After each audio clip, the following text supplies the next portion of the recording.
I think we're live again. I'm not sure. Let me know if you see this. I have no clue what the hell happened. That's the first time I've had a drop stream in a long time. I think Jim sent his snipers out to kill my stream. That was weird. Completely lost connection with OBS and the stream. But we're back. And help me share out this and see if we can't get some people back in here. But appreciate you all for following me over to the new stream. If you like where we were going and like the content, hit the like button, share it out, sub to the channel, notification bell, all that kind of cool stuff. It sucks when you're in like a middle of a big talk and all of a sudden it's just gone. I have no clue where it went. I don't know if I hit a button or what. But we're back and everybody, and thank you for following. Man, I don't even remember where we're at. Yeah, it is a straight up crash, Micah. But yeah, thanks everybody for tuning in again to MAVCAST, and this is going to be the name of the solo streams that we do here. We were talking about, I think the last thing we were talking about was Stray. I don't know why.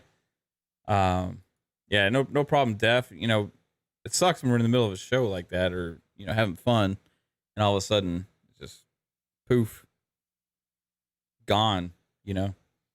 Yeah, I did post it again on Twitter, FARK. But, man, got to try and recapture the energy, though, right? That's the hardest thing. That's the hardest thing, to get back into the groove of what you're talking about. We were talking about Sony has no games. Is that going to be the next narrative? Because, you know,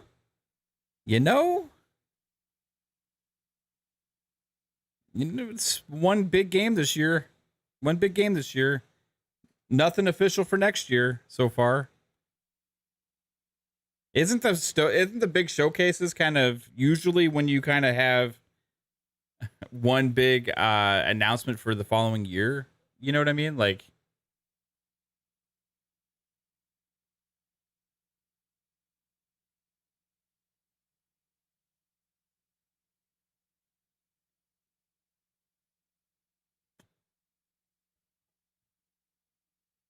oh my God, guys.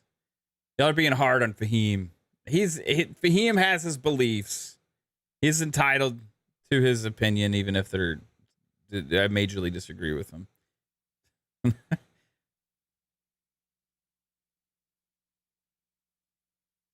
See, Fahim says, just like how okay, every game they showed is on Xbox too, but y'all can't just be glad about it. We gotta grade this as a PlayStation showcase, my friend. That's what we're doing. Like, if Xbox had a showcase and almost every game was also coming to PlayStation and they didn't have a lot of good first party games there, people would be all over it. It's just is what it is. It is their showcase. This is not a Summer Games Fest. This was not a, you know, even a state of play where they're focused on third party or whatever. This was a games showcase, and from Sony, from first party studios are supposed to be there.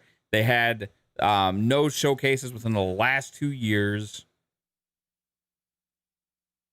And that's what they put out. It's going to get a huge, huge L, not just from me and the Xbox gamers, but the PlayStation community. Like, the PlayStation community is the ones really upset, Fahim. Like, you got to see what they are saying, and they are not happy. You know, you got the diehard PlayStation creators. Now, you have a couple of them that have gone completely batshit crazy now and have moved the goalpost all the way to the point of saying that exclusives don't matter anymore. But this is a first-party show. This is the time. You had your 2016 showcase from Sony. That's a great idea, guys. Let's go back and look at PlayStation's 2016 showcase, right? That's the one everybody talks about, right? The Hopes and Dreams show.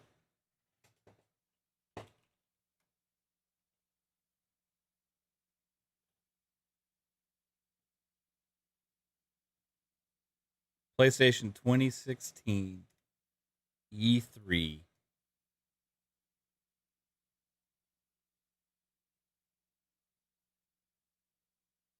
Man, this was a different time. Oh shit, I wasn't expecting that song. This was the show that's been so celebrated in gaming that it's just like, this is what you do. This is how you do it. This is gonna change things forever. This was the time when PlayStation was like on top of the world, baby. You know? All right.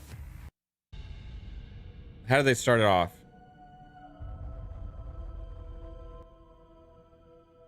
Wait, this is the pre-show still. Yeah, they did all of their like other stuff in their pre-show. Come on. Oh, here we go. Oh, we got the orchestra starting it off. I forgot about this.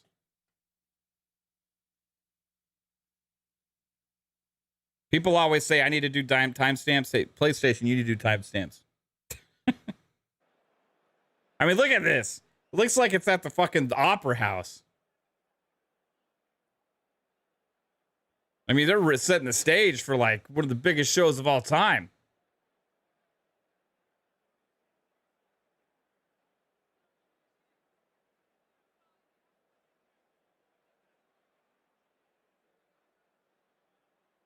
There's gonna definitely be. Hey, I'm hyping the show. I live in hype mode, right? If Xbox fails to deliver, I'll be like, "Oh, that sucked," and I'll give them their smoke. But like, everybody was hyping the PlayStation showcase. Everybody should be hyping the Xbox showcase. I don't know. Starfield Direct alone is enough for me to be excited. Forza Motorsport's going to be there. That's going to be exciting. The rest of the show is going to be one big, huge fucking pile of surprise. And I can't wait for that.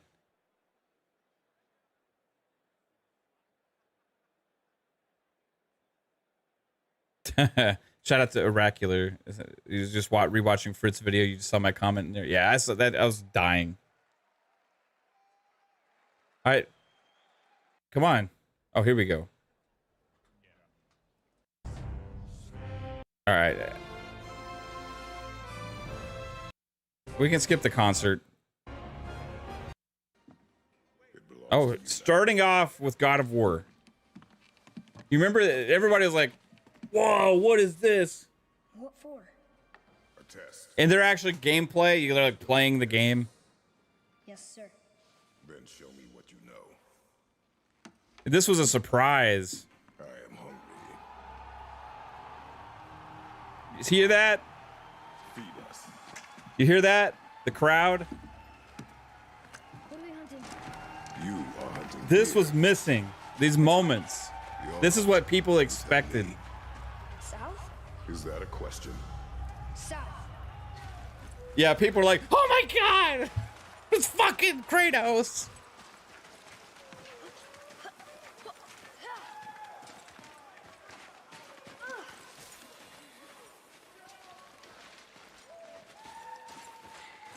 This was... Tracks! They're fresh! This way! This was a different era for PlayStation, apparently, now. Moving on to the premiere of this long demo for God of War, where they showed lots of gameplay. Here's the man, Sean Layden, come out. PlayStation gamers miss this guy.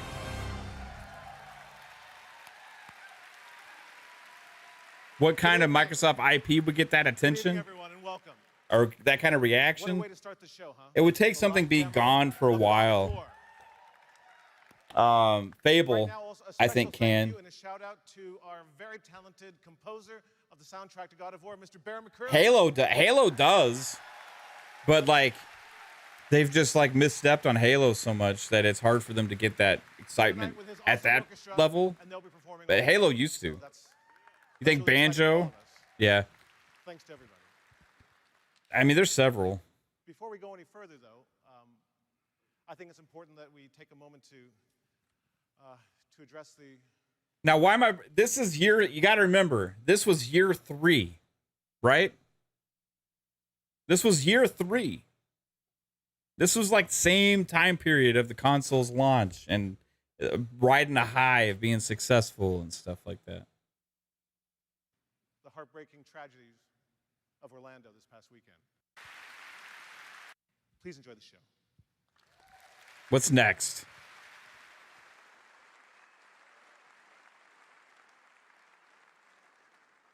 Yeah, I wish Sean Layden was still there too, man. Oh, here we go. Another big studio. Someone asked me once. Days Gone, right? How it all went down. This was Days Gone.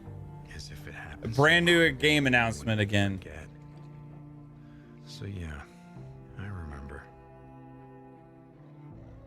So you already starting it off. Our homes and our 2 towns brand new turned to fucking games. When the wilderness became our only hope for survival.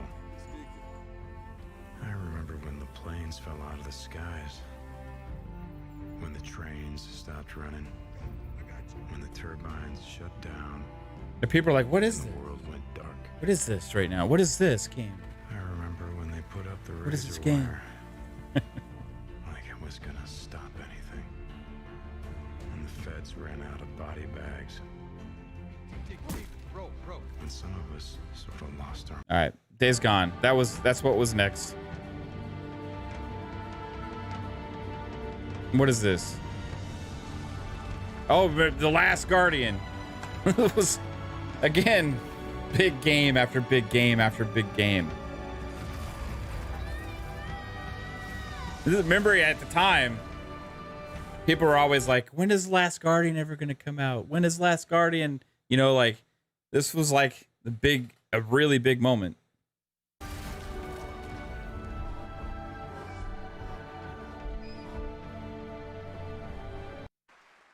And what's next? Got another PlayStation exclusive coming up? Horizon?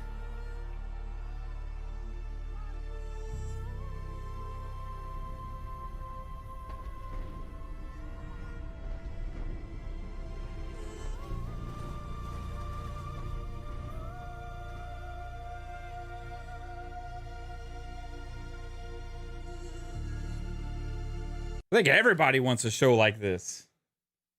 Big game after big game after big game, new game announcements. PlayStation fans would kill for this show again if it was this style.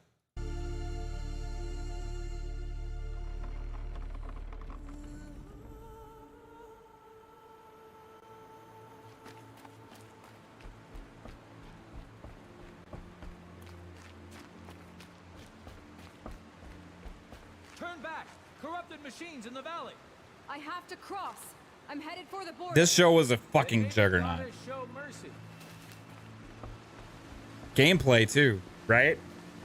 I mean, Last Guardian had a gameplay, Horizon had gameplay. You saw a mixture, like even when the Days Gone trailer, you could tell like it was cut from the game. And then also God of War Ragnarok, or God of War 2018 gameplay. Show off. Like, Let's have a look. thing after thing after thing. And it ain't over yet. Because this game, next, guess what? Another big fucking PlayStation exclusive is about to come.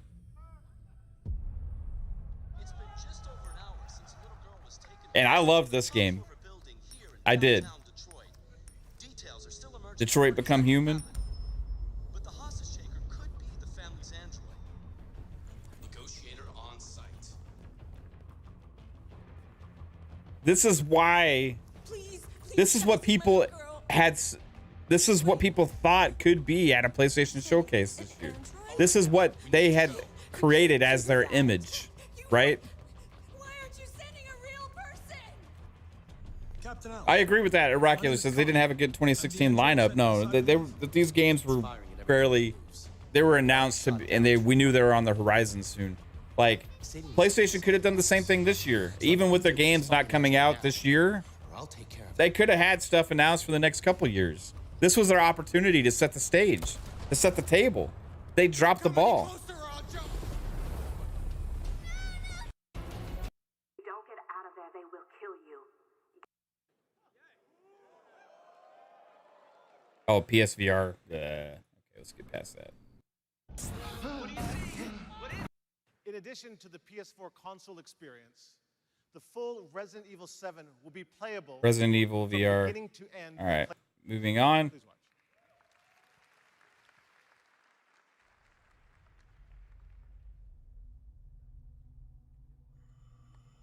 My God.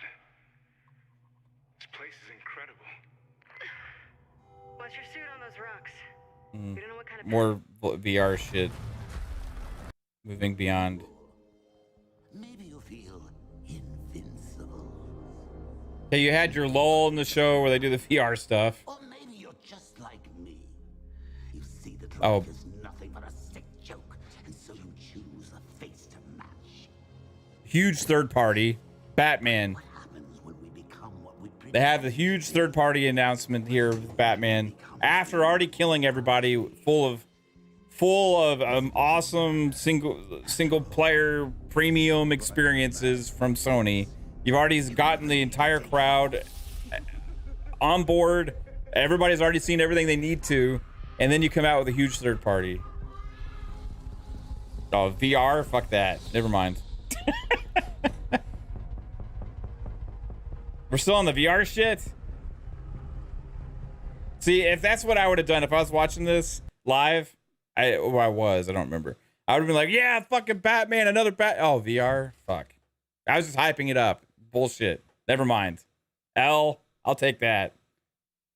Fuck.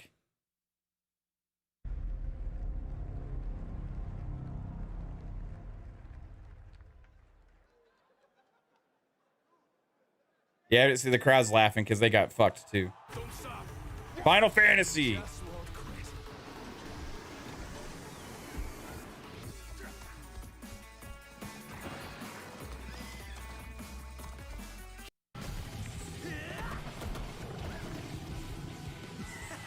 Oh, God, get past the VR stuff. What's our target, Reyes? Stand by for objective. I'm already getting pissed off at this show now. This is like enough VR. Depth destroyer in lunar orbit. What is this? Coordinate a takedown with What is that?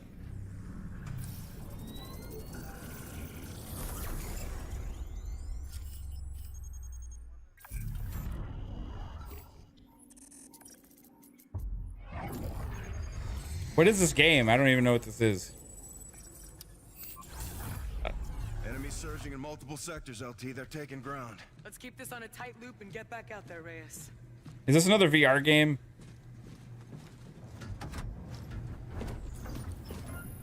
Captain on the bridge. Get us underway, Salt. Right away, sir. Captain has Oh, this is Call of Duty. one docking. Good touching down Okay. now. Good. Station time, 1 minute. Okay, I was like, what the fuck? Advanced Warfare. Okay. Yeah, this was when Call of Duty was at their shows. No joy, no joy. Easy, Salt. Easy.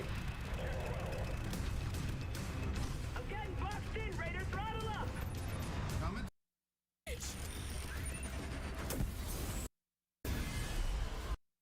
ETA 60 seconds.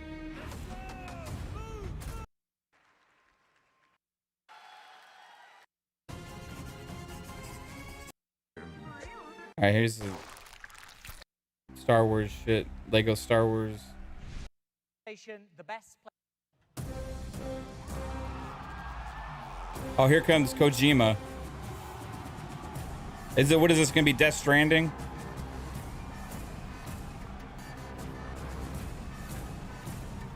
Yo, what's up, Reggie Lee? How's it going?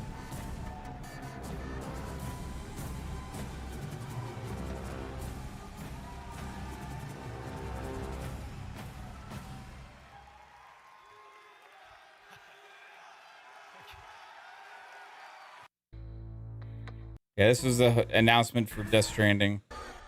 Another big single player game. Oh, and here we go, Spider-Man. A guy from Queens sounds as God. So you had Death Stranding, Spider-Man. You had Days Gone, you had Horizon, you had God of War.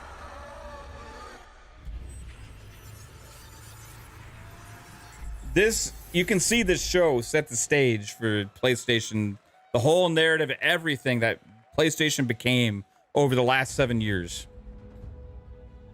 Last Guardian was here too. Detroit Become Human. But it's not really me they're seeing. Watch listen to the reaction here. Probably. Knowing everything hinges on a guy from Queens sounds as scary as it feels.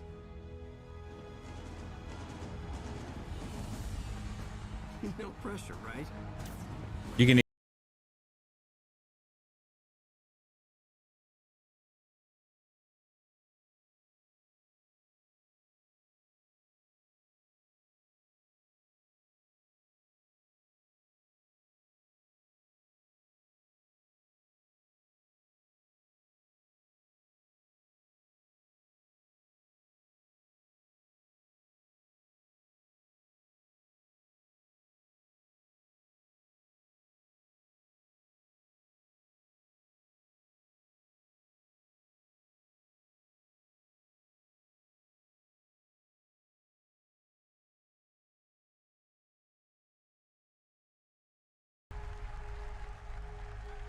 It just means they know what they did wrong. What do you mean by that?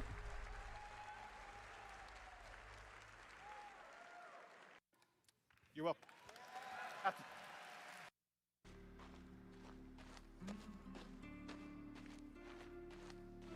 Introduced earlier tonight. Okay, so here's Days Gone gameplay. They actually had gameplay of it.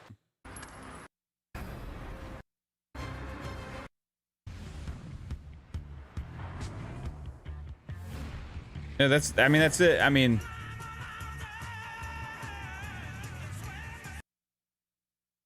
compare that, what we got there, to what we got in the third year show for this year.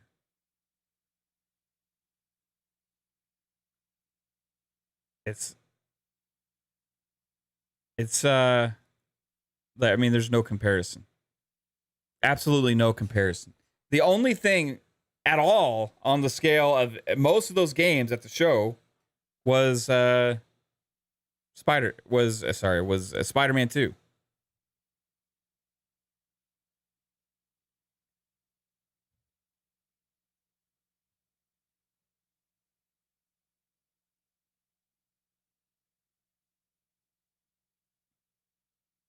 I mean, their show sucked ass. Their show sucked ass so much that the community has now come out and said exclusives no longer matter. Who cares about exclusives? That's where we've gone from that moment in 2016 to 2016 because of the shitty showcase they've had. We've gone from that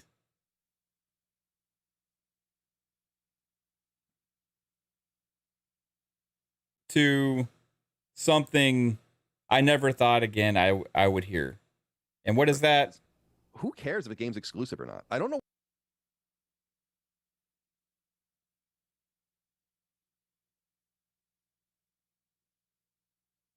What is that again?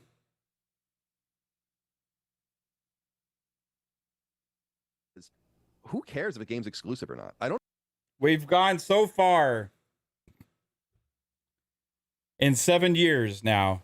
They've released that whole slate. They've done everything. They've gotten sequels for all those games. You know, you got your Horizon sequel, you know, already. You got your God of War sequel. You got your Spider-Man 2 sequels already. You know, all of this stuff. You've already gotten it all out. And now, because they have nothing else left in the pipeline to be super excited about, and the PlayStation Showcase this year failed miserably with the expectations this could have been like that 2016 show. Instead, now, this is the sentiment. Who cares if a game's exclusive or not? I don't know why people are so obsessed with this.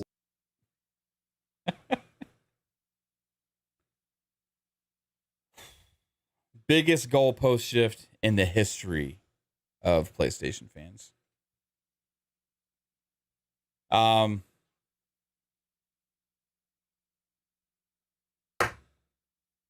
I don't know what to tell you. Oh, that's There a were big 30. thing. There were 34 Careful. games. There Alright, were 34 games that, like I said, I'm with you on that. But here's people the are like, thing. "Oh, who cares about Marathon if it's going to be on Xbox? Who cares about Assassin's Creed Mirage? Who Trying to sell the show. Hey, this is a third-party showcase. We should all be celebrating that these games are playable everywhere. Why do we even care if a game's exclusive? You can play them everywhere. You should be so happy about it, right?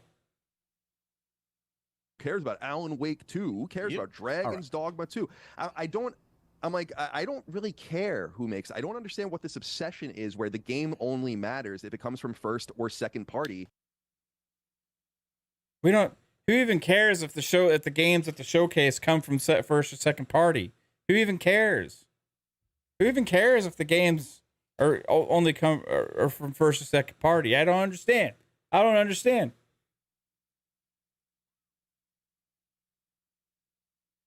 And while I understand people being disappointed in it, I'm sorry, Kaga. No, I can finish. You good. We good. While I understand people being disappointed in that, Sony, and maybe it's just because I'm in the weeds and and I do this professionally, and so I have this stuff going through my head all the time. They are telling. He's a professional, so maybe that's why he sees it differently. You what they're gonna do, and then they do it, and then you're like, you this have sucks. people on the internet telling you the opposite, like it's not gonna happen. I will push back though, Colin. I gotta push back though because gotta understand you're right to what you're saying as far as no one should care about that, but the fan base has been cultivated to believe we are special here. We are VRP. This is PlayStation only on PlayStation. And you know what started it? 2013 show and the 2016 show. Remember, this is how you share games. 2016 show. Bam, look at all these fucking huge premium experiences we got for you. And then they touted that line for so long, telling everybody this is the place to play those experiences. And that's why this PlayStation is the premium experience. That's why PlayStation determines when this generation starts. That's why $70 is okay.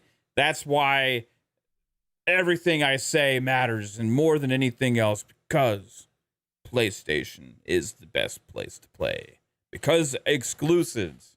Why did PlayStation always say why the platform is better? It's because of the games. It's because of the exclusives. Cog's right. This is part of the marketing, right? Prior. So that's kind of been faded though. But and then BitCloud's right. It has been fading.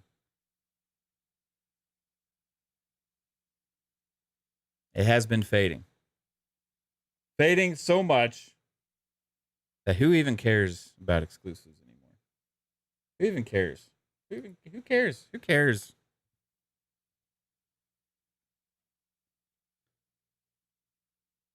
It's interesting, I care about PlayStation games. I care about PlayStation first party games. Not all of them. I was watching that showcase. If you go watch our reactions, you watch our pre-show, you watch what we were saying before that show started. We were watching that showcase ready to be wowed. We were like, I was expecting to see great things. I was hoping to see some things, I had some thinking this was going to be one of those shows, just like we just showed that 2016 show. Like, oh my God. Yeah, this is going to be fucking incredible, right? But no. It was probably the worst PlayStation showcase of ever, by any standard.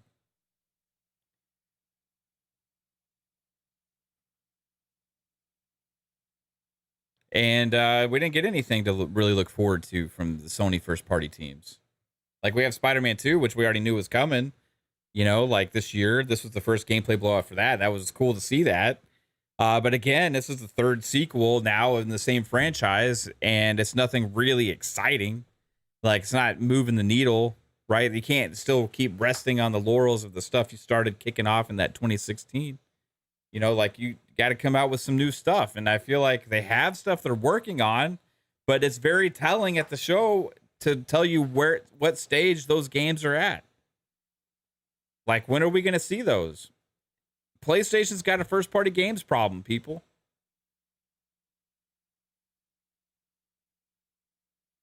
Like they do. The pipeline is not very strong as far as quantity, and if you count the third-party games in there, you got to look at the quality as well. So one big game a year is that going to do it for you?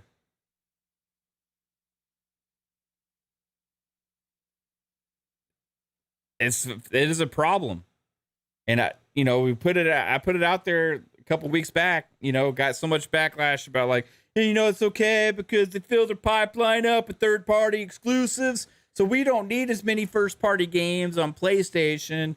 And you know what? Our showcase is coming up and they're going to announce more things for this year. And we got so much stuff coming for 2024. Everything is gravy. Just one down year doesn't mean anything.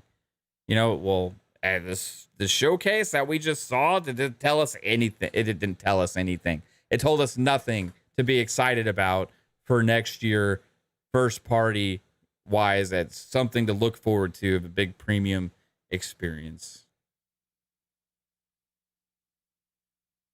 And that's the state that we're in. That's the state of PlayStation. That's just real. And Xbox was in this place, Xbox was in this place. Xbox had only a few studios left at one point before all their acquisitions, before they started kicking all this off. But guess what? They're in a different place now. An extremely different place now. You have so many games in development that are closer in the pipeline to releasing because of that whole we've been waiting scenario. Guess what? Now that's where PlayStation fans are going to be in the next couple of years. I'm not happy about it.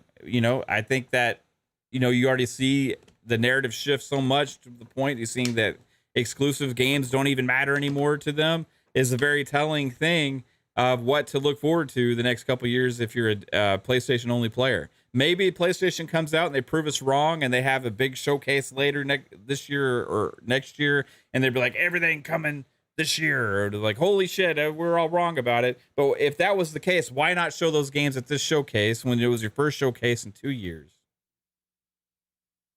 PlayStation is got one direction they're in right now, that they're trying to dabble with live service stuff. They're allocating resources in all of those games while they're trying to figure it out, canceling projects behind the scenes, while also having some of these single player games go on.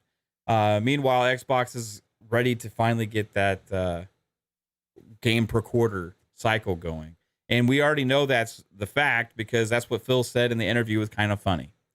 So if that's where Xbox is at, a big game per quarter, that's 4 per year.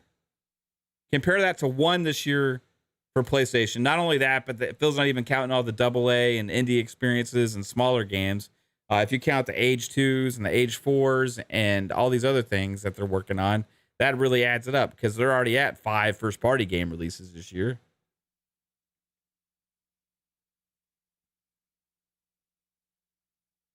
One of PlayStation's is big games is a yearly game. The MLB The Show that comes day one in Game Pass. Like Goalpost has shifted so much. When is Gear 6 going to be announced? We know it's in development. They've already talked about it being in the works. Perfect Dark's been announced. Hellblade 2, where that's going to come out within the next year. Avowed, maybe within the next year. They already announced Outer Worlds 2. They already announced Fable. We already announced Everwild. State of Decay 3 has already been announced. Forza Motorsport's coming out this year. Starfield's coming out this year.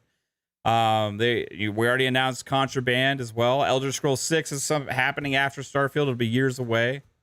They already released Redfall this year. Indiana Jones is a game that's already been announced. We already know ZeniMax Online has another project. We know Compulsion's got a game. Indiana Jones has already been announced. Name all the announced games for PlayStation right now from first party that we can actually look forward to.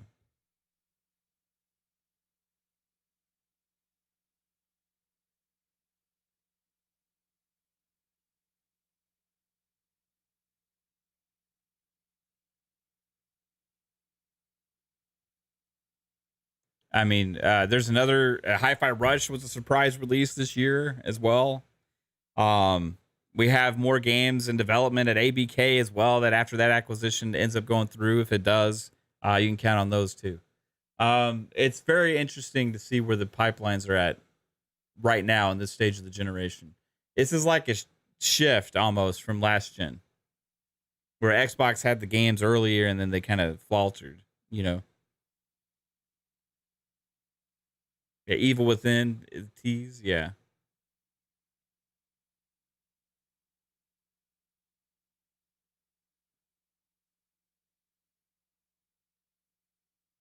What are the big PlayStation first party games you're looking forward to coming out besides Spider-Man 2? List them. I'm curious, Fahim, Scott. I'm talking to you, man, because you're the one guy that's arguing with everybody in the chat. So I'm talking to you directly, Fahim. What are the big Sony first party games in their pipeline that you're looking forward to in the future?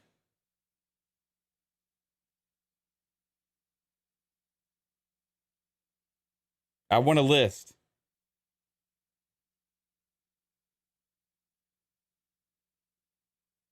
I want a list of games. I just listed off several Xbox games I'm excited for.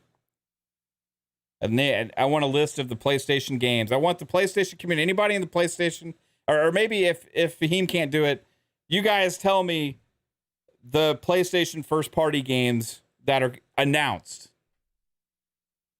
I want the names. I want the games that are announced. What PlayStation games have been announced after Spider-Man 2? First party. And tell me when they're coming.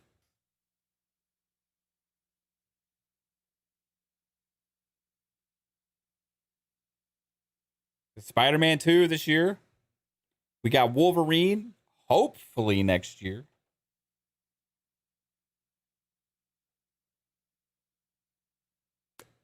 You want to? Yeah, I used to say factions, but I don't have faith in that anymore. I'm stuck on 2, guys. Okay, Concord. You want to say Concord, even though you can say Concord, sure. You want to say?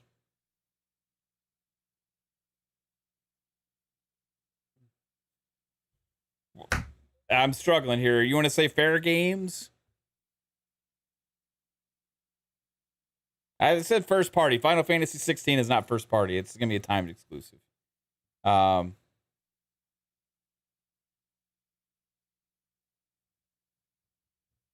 waiting for I'm waiting. Like I'm struggling here. I'm struggling here for the games. Somebody throw them at me. Throw them at me. I want a list.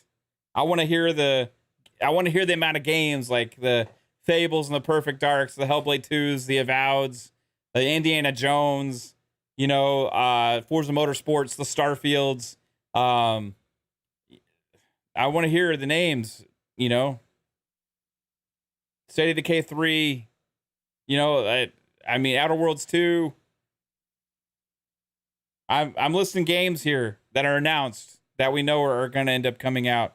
I'm wanting the names for the PlayStation games.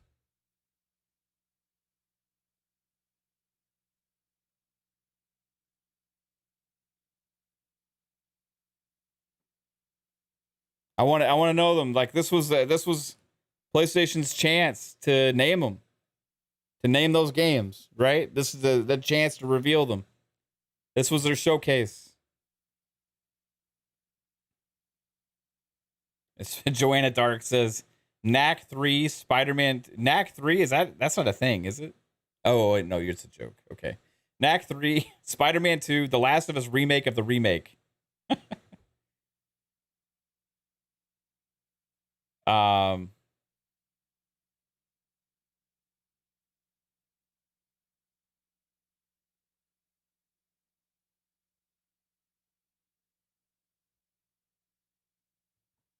This is why Colin said, who cares about exclusives?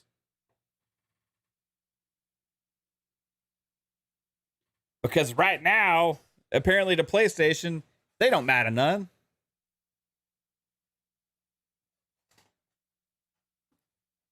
They don't matter none. We got our live service games. We're gonna nail it. They're gonna be so good. Fair Games is gonna be so good that everybody's gonna be so excited. Everybody's gonna be so pumped for Fair Games. We got our PlayStation earbuds coming. We got our hacked up DualSense with the screen put into it. Everybody's so happy. We got so much stuff coming. We got Spider-Man 2. We got Wolverine. We got Fair Games. We got Concord.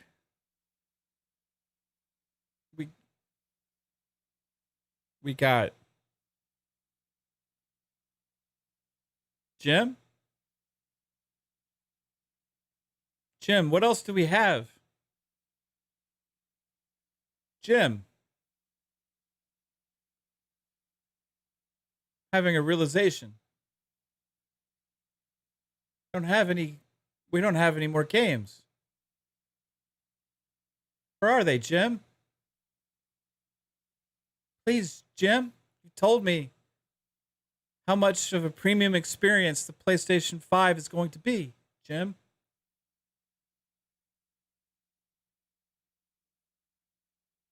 Where are they, Jim?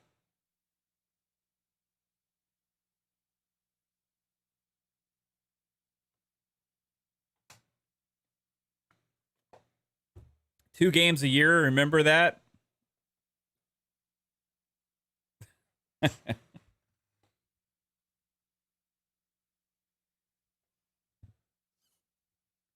I can't wait till Jim's next speech to the PlayStation community. We love to give you multiplayer experiences that will surprise and delight you on both console and PC. Thanks for playing on PlayStation.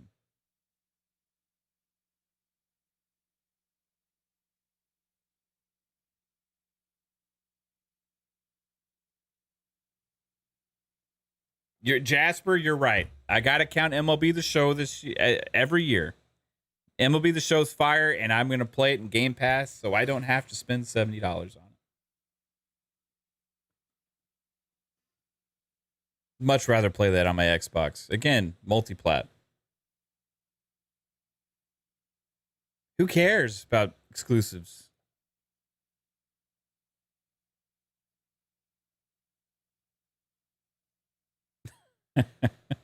There's not a list.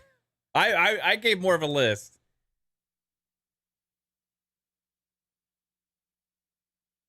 Hey, Scott Free, you want to say what would had a more shout out to Scott Free. I'm going to answer this directly. He says, what's crazy is somehow you think Xbox is that much better. It's the same as PS5 for the most part.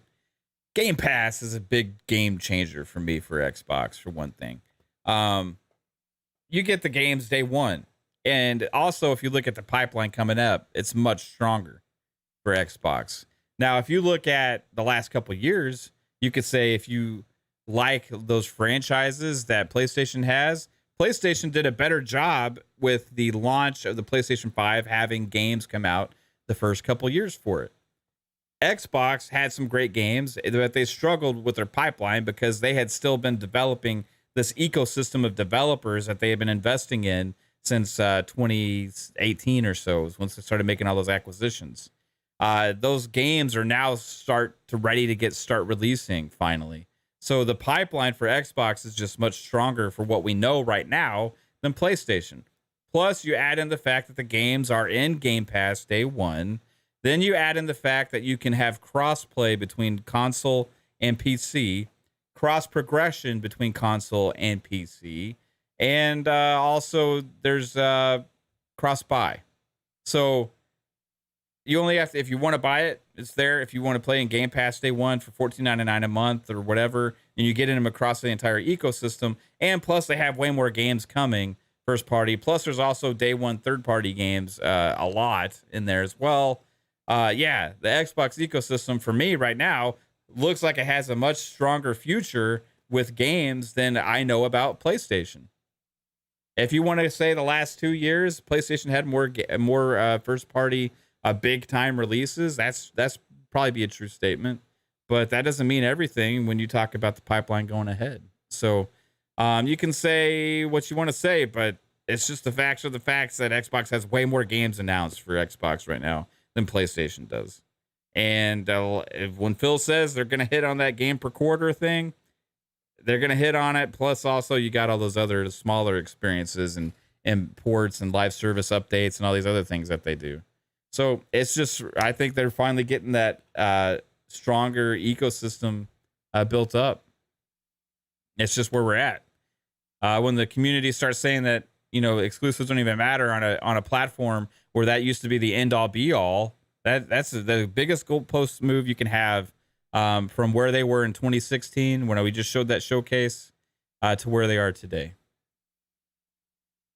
Major shift in the PlayStation market.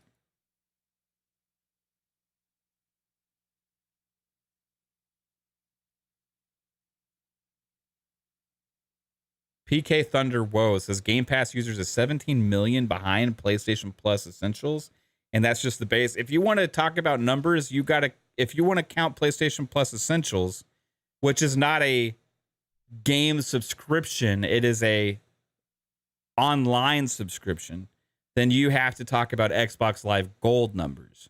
PlayStation Plus Essentials is the same thing as PlayStation Plus was, and is the same thing pretty much that Xbox Live Gold is. So how many Xbox Live Gold members are there versus PS Plus Essentials numbers? And if you want to talk about gaming subscription services, that's PS Plus Extra versus Game Pass. And Game Pass is still in the lead. In fact, PlayStation actually just recently acknowledged that. Your numbers are collected from the wrong sources. The 120 million versus, I think they got 14 million PS Plus. Oh, sorry. They got 50 million or 60 million gold PS Plus members, I think. I can't remember. How many PS Plus Essentials members do they have? PS Plus Essentials is the baseline. Xbox has more. Those numbers have come out years ago.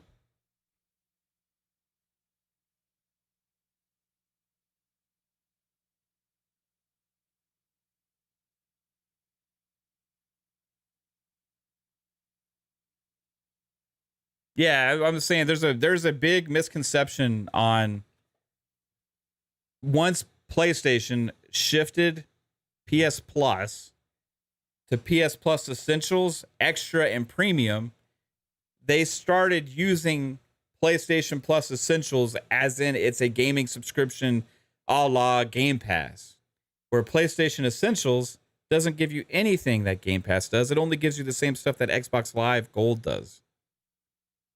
Like PlayStation Plus Essentials is the same thing as Xbox Live Gold. It would be like if Game Pass, it'd be like if Game Pass changed the name of Xbox Live Gold and gave everybody who had a gold subscription Game Pass, but didn't actually give you the games. It would be like 100 million plus. I think it was a few years ago they had over 100 million. They had announced already. You said 120? So it's 120 for Xbox Live Gold or so versus whatever PS Plus Essentials has. Absolutely destroying the amount of user base there for paid subscriptions.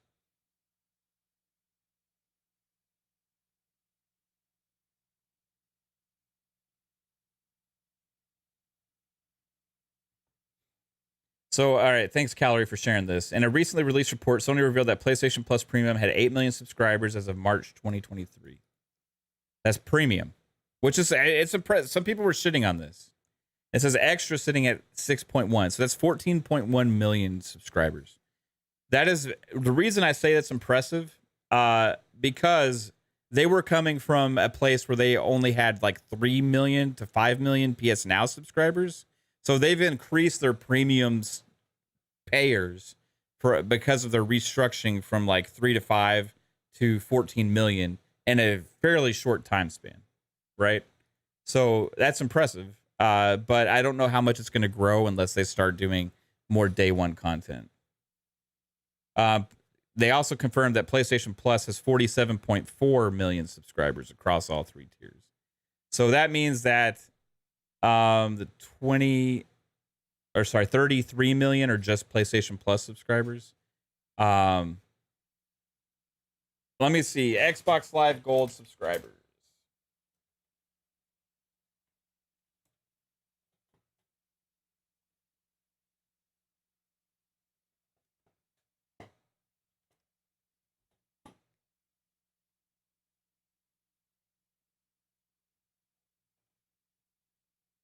Let's see.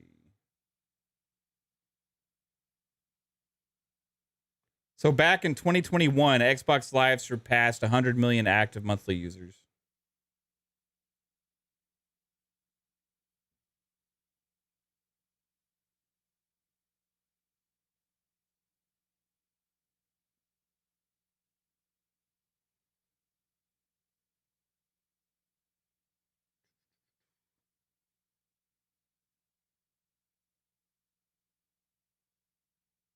How many Xbox Live Gold members are there?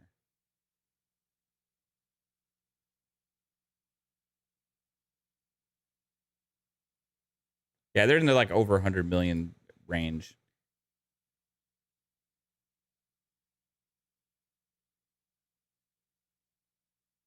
Yeah, those numbers were from their latest call, Jasper. So they have 8 million is premium. Then they have 4 million, or no, sorry, 6 million extra, and then the rest are essentials. So Calarie says Xbox had 120 million Xbox Live subscribers last quarter. That's a very, like, you take about 120 million versus 47 million total subscribers.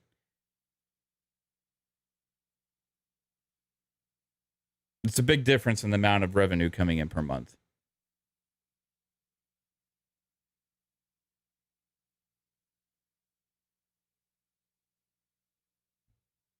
Could be monthly active users. Like monthly active users, I don't know how they differentiate that from the Xbox Live numbers, because wouldn't that be the active users?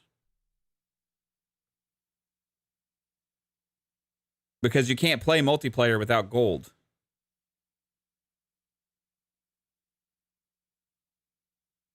Unless they're just counting even members that don't subscribe at all as active users.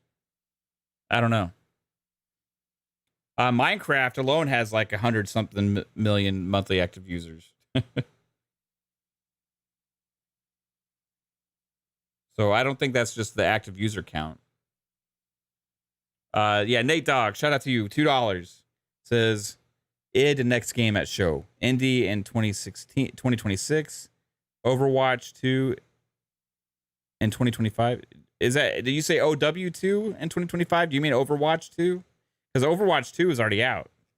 And shout out to you. Thanks for the super chat, Nate Dogg. id's next game could be at the show. A lot of us thought it could have been this year or last year, but when they did that whole dumb 12-month showcase idea, it handicapped them from doing anything that's further out. We don't know what id's next game is, so at some point they got to reveal it. The last game they shipped was Doom Eternal, so at some point they got to reveal their game. Is it time? I hope so. Is it going to be another Doom? Is it going to be Quake? I think Quake is the one that a lot of people are thinking it's going to be. Indie in 2026, and I'm thinking you're talking about Indiana Jones. I would think Indiana Jones might be before then, but I have no clue. And then if you're talking about OW2 in 2025, I'm not sure what you're meaning with OW. Because if it's Overwatch, it's Outer Worlds. Thanks. Fuck. Yeah. Outer Worlds 2, that could be 2025. For some reason I see OW2, I just think Overwatch. Yeah, Outer Worlds 2 could be 2025. That would make sense. I mean, Avowed would be this year, so maybe 2025, 2026 for Outer Worlds 2. Yo, thanks to Micah for the 10 gifteds, bro. I appreciate you, bro. Thank you so much. Mike is always like being Santa over there with the gifteds. Indiana Jones game exclusive. That is still unclear. It depends on the contract and the whatever they had to sign originally with Lucasfilm, I would think. Now, we know that they're willing to do exclusives because they were going to do KOTOR exclusive for the PlayStation.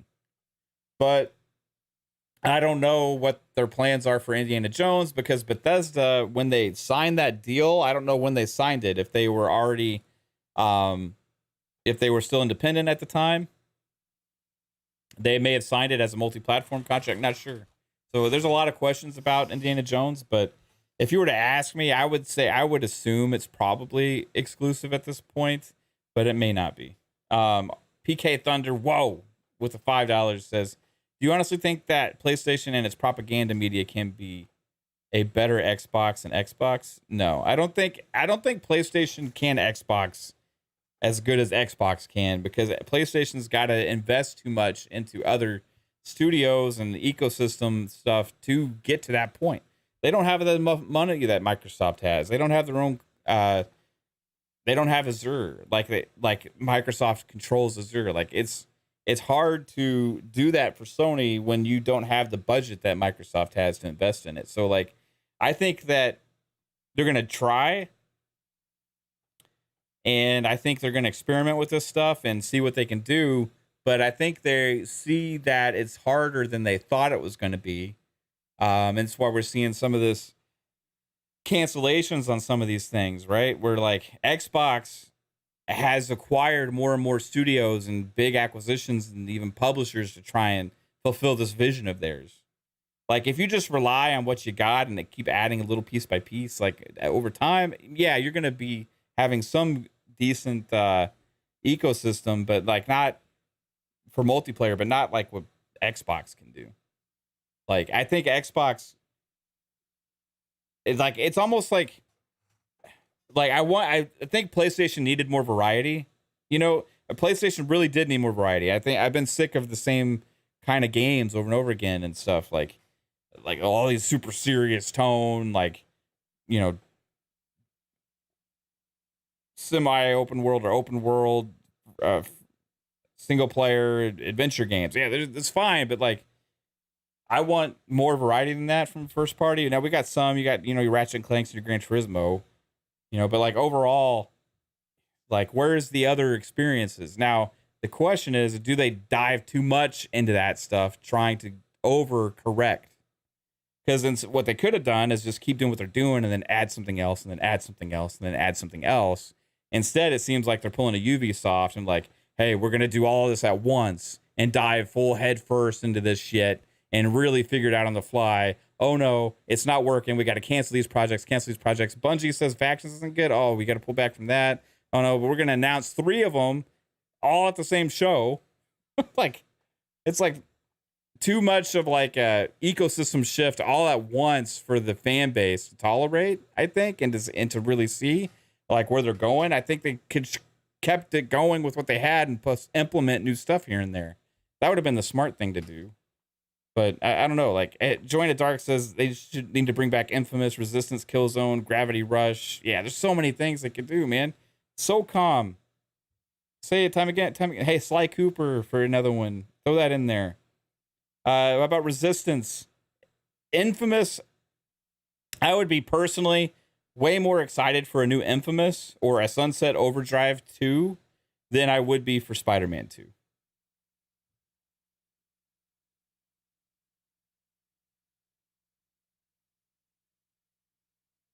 Like, those games would pump the shit out of me. If I saw a SOCOM, an Infamous, or a Sunset Overdrive, I'd be like, hell yeah, let's go. PK Thunder Whoa says with $5, Sony literally showed a Gran Turismo movie trailer to counter Forza Motorsport, bro. You think that's why? Or you think maybe they like were just trying to fill up the time? I don't know. Like, it was weird. The only reason I could think of that Gran Turismo trailer being there is like if they did pull something. But if they did, then why?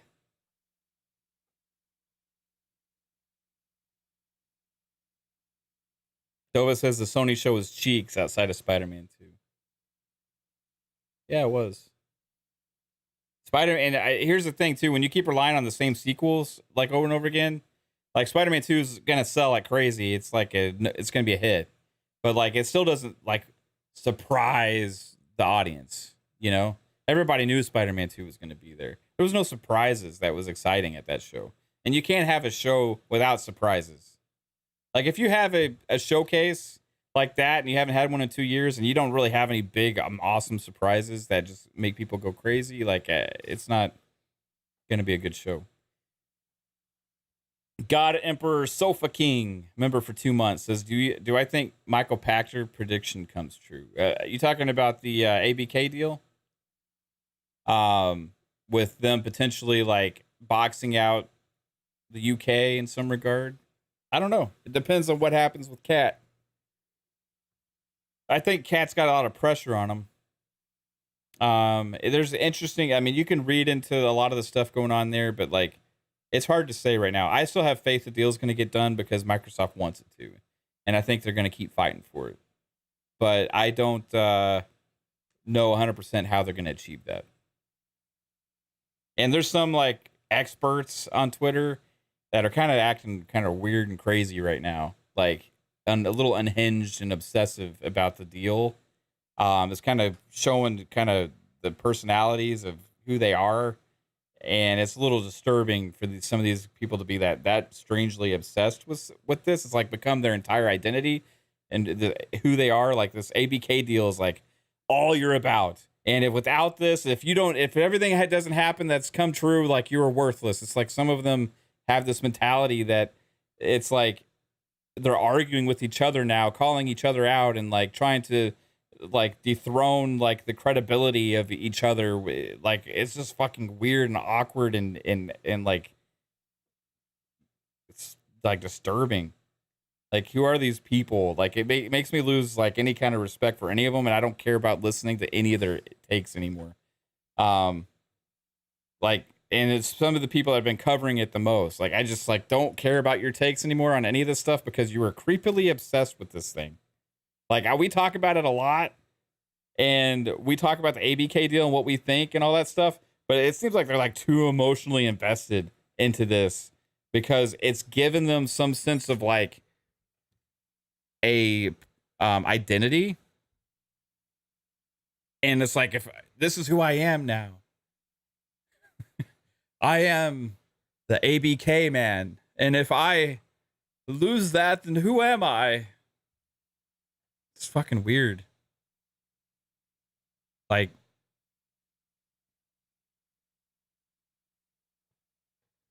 these people going after each other. It's strange, dude. Like, they used to, like, some of these people, like, they're starting. I don't know if y'all have been following what's going on Twitter with some of the ABK, like, tweeters. I'll call them that. But there's like a war going on between them right now and about credibility and who's who, and is it okay for them to write a smiley face? Fucking weird.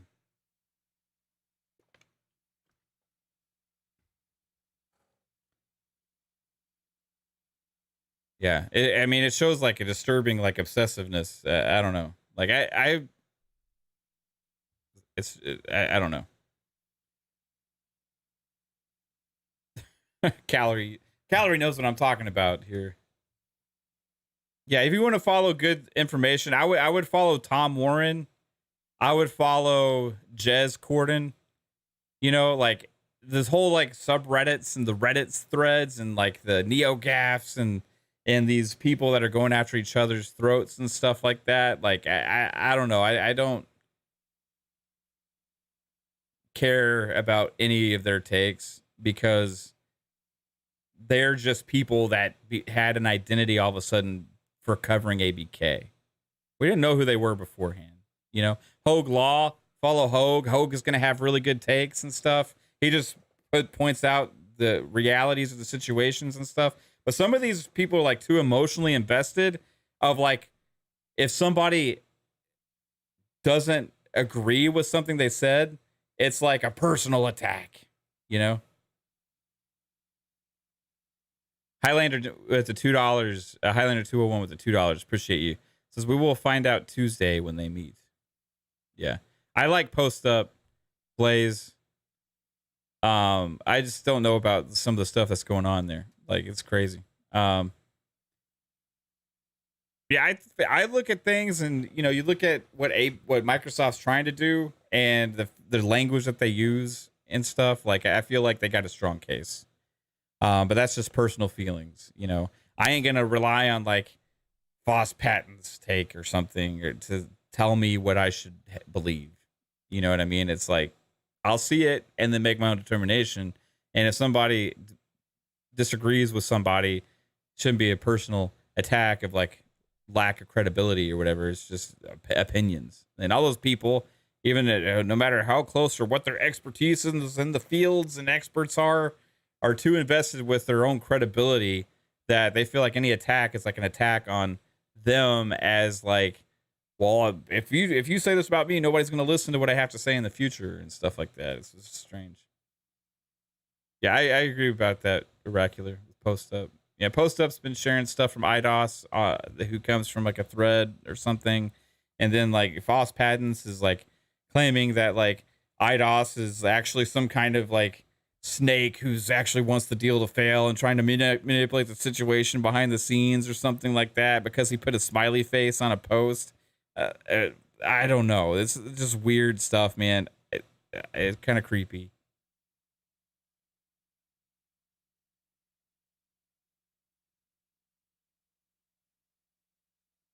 Kind of creepy. What's up, Fonz? How's it going, bro? Yeah, it's like strange days we live in. Exclusives don't matter no more, apparently. Fonz. I don't know if you saw that.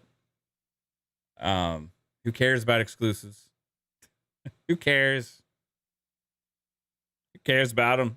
We've just been talking about how important they are for a couple years. Who cares about them now? Don't matter none.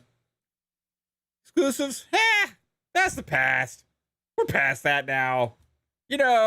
We got this show. It's multi-platform. It's just what we should expect. Right? We get to see all these games enjoyed by players everywhere. Who cares? Who cares about exclusives? They don't matter none. Nah. They're just games. They're just games. Sony's going to be fine. They're going to be fine. Live service, they're going to nail it. They're going to do great with live service. That's what we expect. Not exclusives. We don't expect exclusives at these shows. We don't expect big first party games. Who expects big first party games at these shows? Ha ha ha ha ha. It's the goalpost move from the one end zone to the other, baby. It is crazy. Biggest shift in history of PlayStation fans happened today. Narratives are dead. Again, by the time that PlayStation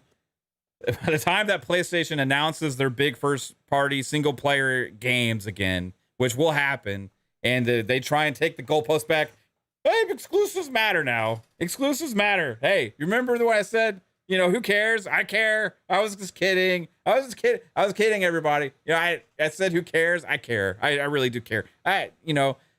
These games. Look at God of War Ragnarok 2024. It looks fucking crazy. Oh my God. Look at all these other games announced. Oh my God. Oh God. PlayStation's the place to play because of these games. When they try and do that again, Xbox is going to be in a different spot at that time. They won't be able to change it back to that narrative because at that point, a lot of these Xbox games will have dropped. You'll already have your Starfield. You already have your Forza. Hellblade 2 will probably be months out. You will already have probably an idea of when Avowed's happening and all this kind of stuff, right? So they won't be able to say, PlayStation is a place to play exclusives when Xbox has more announced for the platform. It's gone. The narrative is dead. Today is the official day that finally Xbox has no games and PlayStation is the place to play exclusives has died. Fonz Gaming, appreciate you, Fonz, with the $5. Says, keep being you, Mav. Yeah, I appreciate you, bro. PK Thunder, whoa, with the $2 says, narratives are dead. Narratives are in their grave today. Today is the day. It's a monumental day in gaming history. Monumental day. 2016's PlayStation Showcase, the momentum that's happened ever since then for the last 7 years, died today. Today it's over. Exclusives no longer matter. Who cares about them? They don't matter. No matter none. No.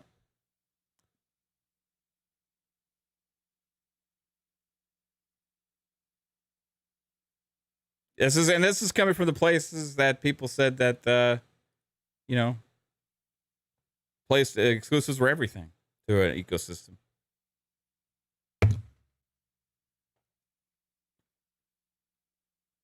So, do you think the goalpost shift is in such a move to try and set the table for when Xbox has their showcase to try and diminish the value of the exclusives? I mean, this is the conspiracy theory territory. Setting up the stage already on, let's just be real. Colin Moriarty knows that Iron Lord's podcast is, even though it's not technically an Xbox podcast, is very Xbox heavy, right? He's talking to an Xbox audience on that show, setting the table already to belittle the value of the exclusives in the ecosystem when they're all announced at the Xbox showcase.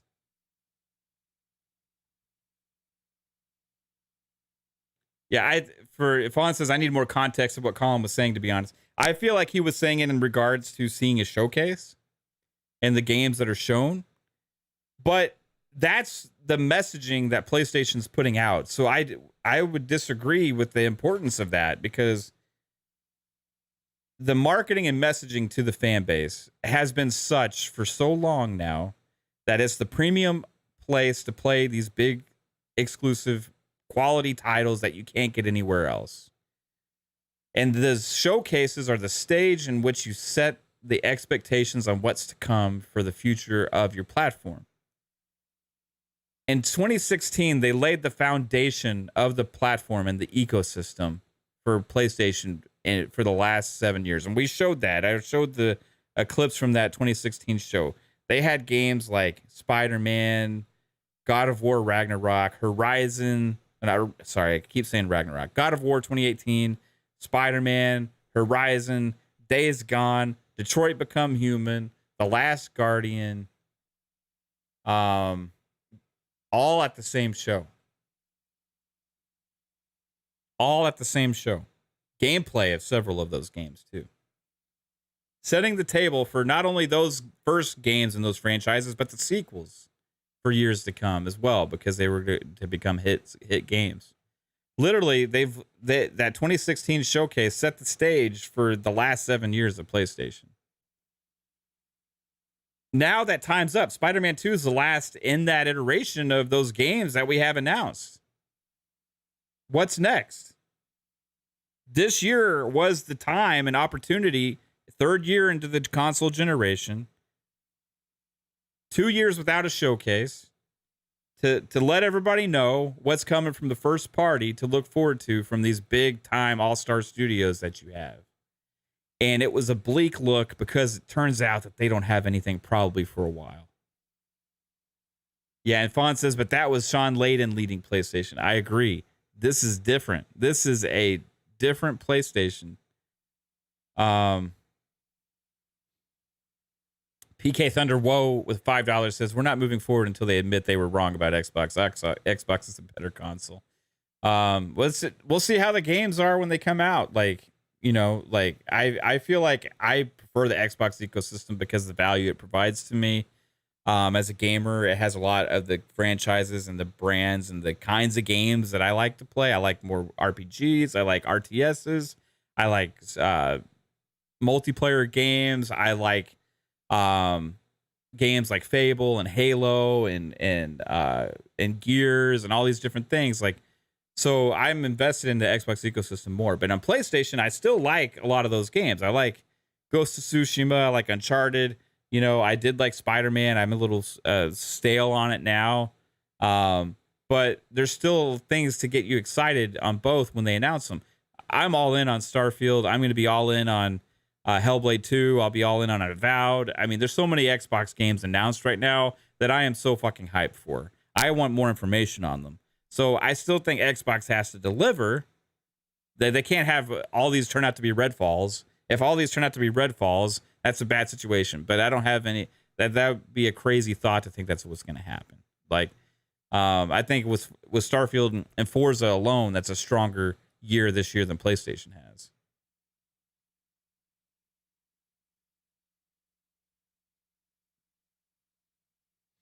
PK Thunder, whoa, with the 5. Appreciate you again. Says, hey, Sony, and just in case you create a third-person shooter style service game, just know that Gear 6 is in the making. Game Pass day and date. Fonz says, did I like Hellblade 1? So originally, this is what happened, Fonz. Originally, I tried playing Hellblade 1 on PS4 when it came out. I didn't get into it. I liked the visuals. I kind of liked the vibe, what was going on a little bit, but like I once the combat started, I kind of like I fell off and I just didn't go back to it. But people kept telling me to go and play it, and it got the update for like Series X and stuff. And I was streaming. I was like, okay, you guys keep telling me to play Hellblade because I kept telling you guys I'm not into it. Something different happened to me when I was playing it that playthrough, and maybe it was because of the frame rate. I don't know. It was 60 frames at that point, right? And the game just clicked different, and it hit different for me, and I ended up playing it all in one playthrough. I couldn't put it down. It's on my channel. It's a stream. It's like an 11-hour, 10-hour stream. I played the whole damn Hellblade 1, and I came away from it. It was like an amazing experience, right? It had its flaws. Like I think the combat could have been a little bit better. You know, as a smaller experience still with like the with the kind of the way the game was structured, but like the storytelling in it was amazing, and I ended up kind of liking some of the combat as well, and I ended enjoying some of the puzzles. So Hellblade 1 ended up transforming from a game that I had struggled to get into at first into a game that I saw as a masterpiece because of the like quality of the story and the act and stuff behind it. It got me invested. But sometimes going back to a game later can do that. Like originally I didn't get into BioShock, and BioShock is a masterpiece for me. Red Dead Redemption 2 is on my top 5 games of all time list, and it took me a little while to get sucked into it, right? Hellblade 2 is going to be a different level, I think, than Hellblade 1. And every game is to each their own. Like, I'm not into The Last of Us. I don't like The Last of Us. I don't really like God of War, you know? But I love Ghost of Tsushima. I loved Uncharted and games like that. I loved Infamous. I like Detroit Become Human a lot. I liked Heavy Rain. That was another PlayStation exclusive I really liked. That was from the same team that made Detroit Become Human. PK Thunder Whoa with $2 says, but Colin said Redfall wasn't even that bad. Huh? Yeah, I think Redfall, regardless if you deem it fun to play still and you kind of like it, it's still a massive failure for Xbox to drop a game that's received as poorly as it was. And people can still like bad games. If you like Redfall and you don't think Redfall's bad, there's nothing wrong with that, right? Anybody can play what they want and have fun with what they want, right? Like, and I'm personally waiting to play Redfall until I get a steady 60 frames type experience on my Series X. If not, I might end up dabbling into it a little bit more on PC, but my PC is not the greatest. So, but if you like Redfall, it's great. But I still think it's a failure for Xbox to have delivered a game that was received that well as a big first party new IP. So it is what it is. Like if every game came out that was first party for Xbox and was received like Redfall, that would be horrible for Microsoft. But I don't think that's not going to happen. Like Forza Motorsport's going to kill it.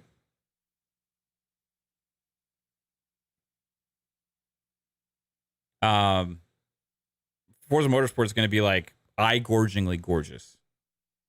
Starfield's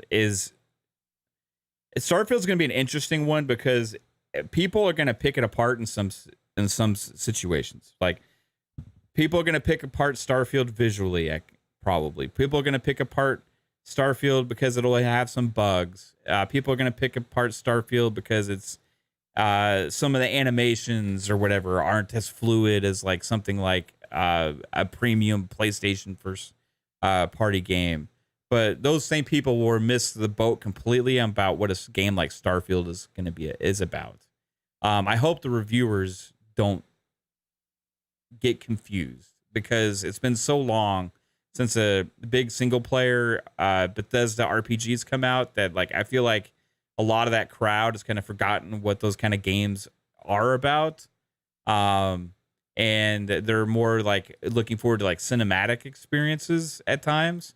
When a game like Starfield is about immersion, it's about getting lost in the world. It's about exploring. It's about finding new things. It's about doing whatever the hell you want to do and the way you want to do it, and creating a story for yourself in this amazing world that they built that is ambitious and bigger than anything else that you've played before.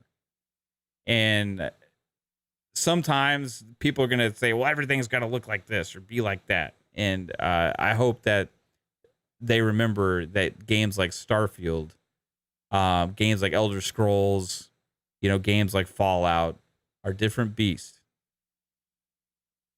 It's a different league. What I am curious about, though, at the Xbox show, besides Starfield Direct, because we're going to get 30 minutes probably of Starfield, maybe a little more, maybe a little less. All we know so far is they've allocated 2 hours. And we know Starfield Direct is following the Xbox showcase.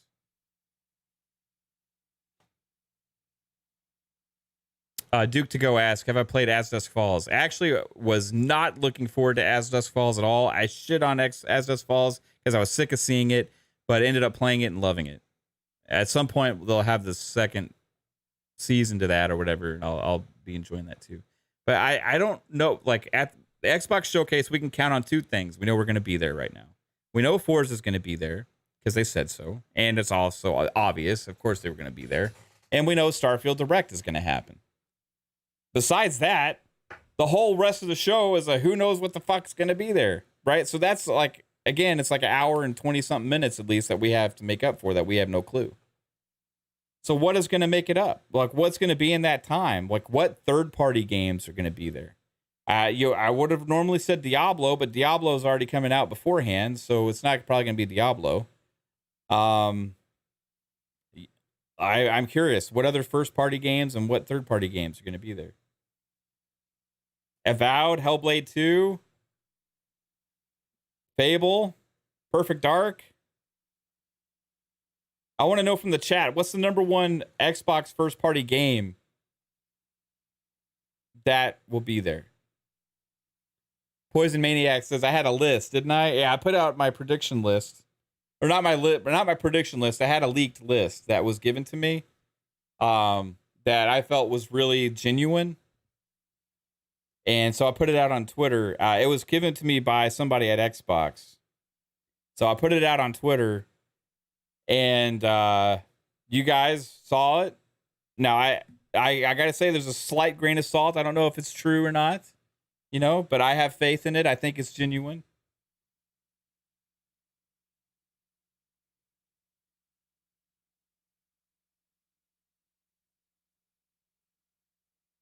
I have that list here. I have it still.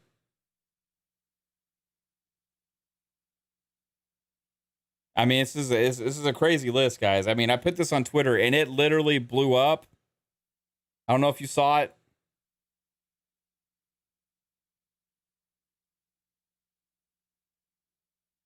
PK Thunder Woe with $2 says gameplay and Game Pass shadow drops. There needs to be some gameplay. That's for damn sure. I'm gonna show this list. All right, here we go. Let me see if I can't blow this up for you guys so you can really see it. This is that list. I mean,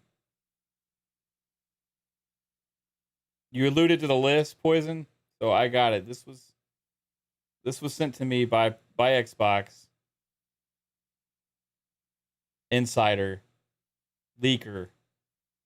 And he said, keep it, It's just to me and him, but I couldn't. I had to put it out there for the world to see, so I did. And wow, this is what a list, right?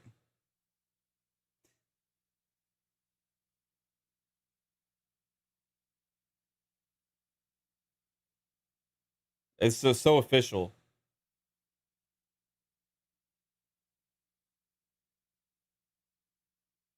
It's even official because it says confidential Xbox Showcase 2023 on the top.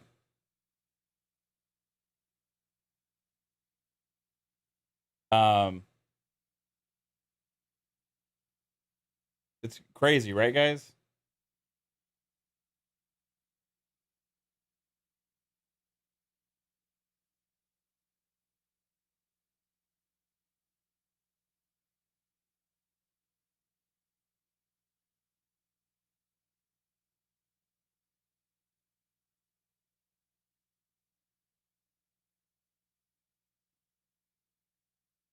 This is all. I don't know what you guys are talking about. This is legit. This is completely legit.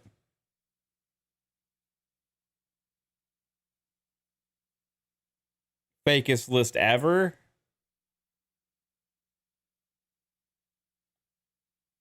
Come on, it's got Transformers Gen 1 exclusive. Is it going to be an exclusive? Okay. Thundercats, an exclusive. I mean, Ninja Turtles by Rocksteady, moving on from Suicide Squad. They're just canceling it. And making Ninja Turtles instead exclusive. GTA 6, yeah, they're announcing the exclusivity for Xbox. Red Dead Redemption 2 4K 60 next gen update with zombies expansion exclusive. I mean, come on, guys. Arkham Collection remake exclusive. Yeah, this is happening. This has got to be legit. Killer Instinct versus Mortal Kombat exclusive. Mecha Assault's coming back. Come on. Exclusive. Splinter Cell remake exclusive. A new franchise, Pony Tamer. Exclusive. Brand new franchise, guys. And this is a coalition. Pony Tamer. It's going to be there. Final Fantasy 17. Exclusive. Come on, Final Fantasy 17.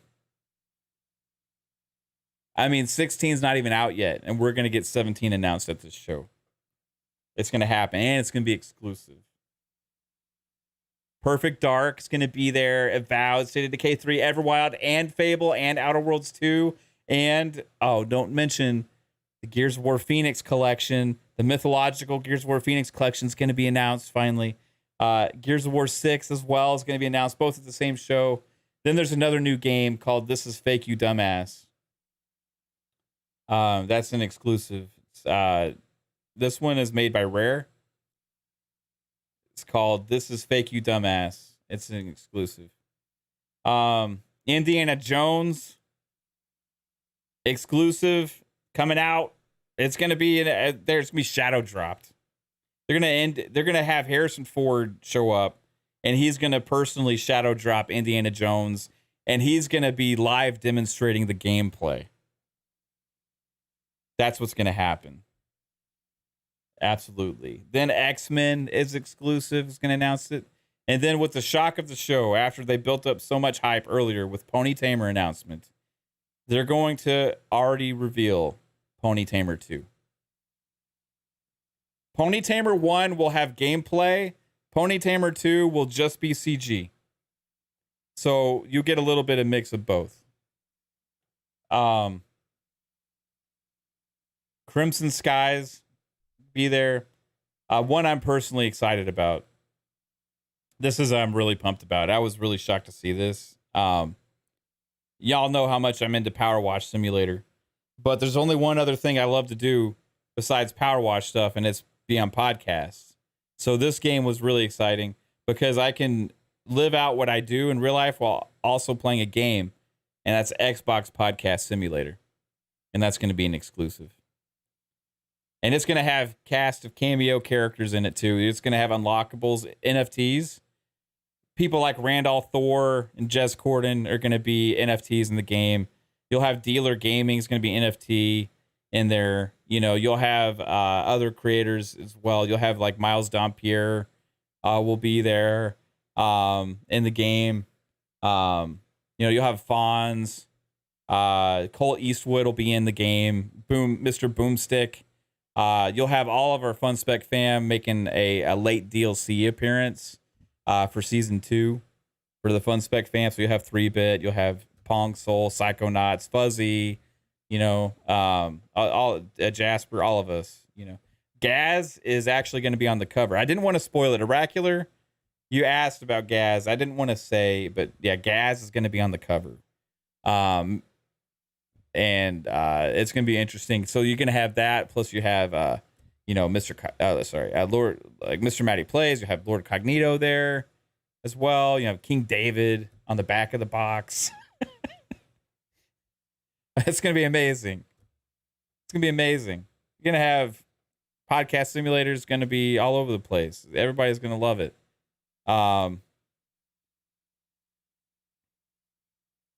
It's going to be, I can't wait to see the box art for all of it. Yeah. I mean, King David is going to be the premier character for the first season. That's going to come out about 3 weeks after launch. They're going to announce season 1.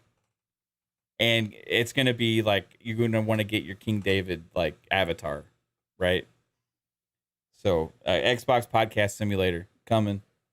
Only a few weeks. This will be. I forgot to tell you guys, this is a shadow drop.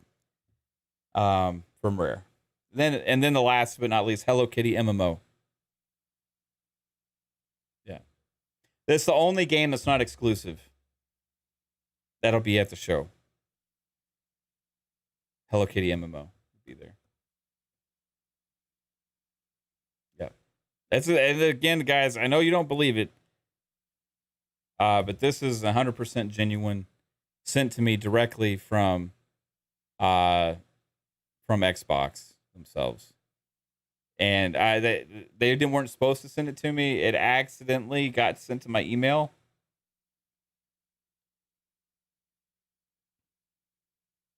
Yeah, that's the most legit list that's exists out there. I mean, 100%. I've seen these other ones, you know they're fake when they're tilted off screen. This one's real because it's just text on a notepad.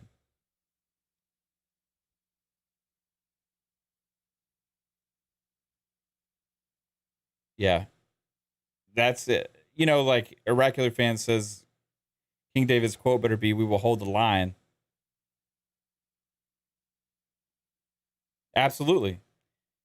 It will be. That each of us in the game will be able to have, like, you're going to be able to issue commands on the button on your controller for like saying certain words, right? And that's how you're going to have to keep a dial. It's going to be like a rhythm game.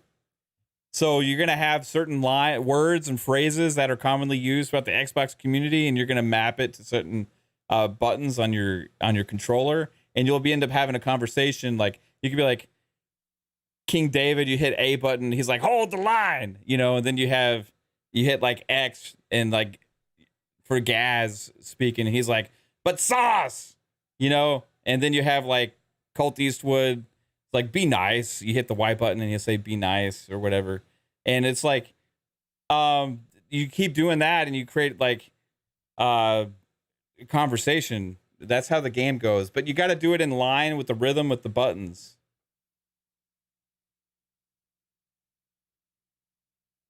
And, you know, it's like for the outros, like they got a whole thing there too, you know, like you got to do like Pong Soul's outro, but you got to get it like word for word. And if you don't get it word for word, you fail. Yeah, you got to make sure you do the Golden Age of Gaming thing, all that kind of stuff. You know, for Mr. Boomstick, you got to hit the my dear old dad, you know, thing that he says. Dear old dad. You know, accidentally hit the wrong thing. Yeah, you got to do it. It's going to be all there. It's going to be amazing.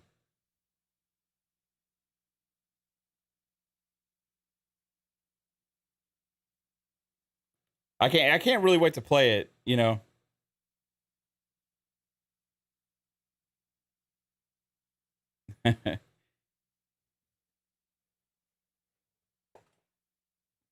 It's gonna be so much DLC too. Like all the lines are gonna be like $1 a piece.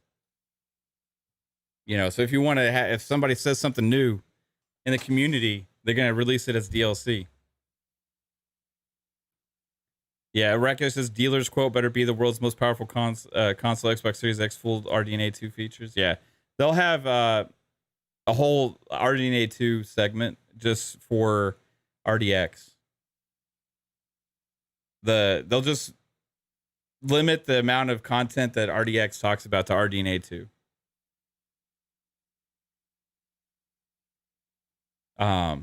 If you go off of RDNA 2, you will be steered back.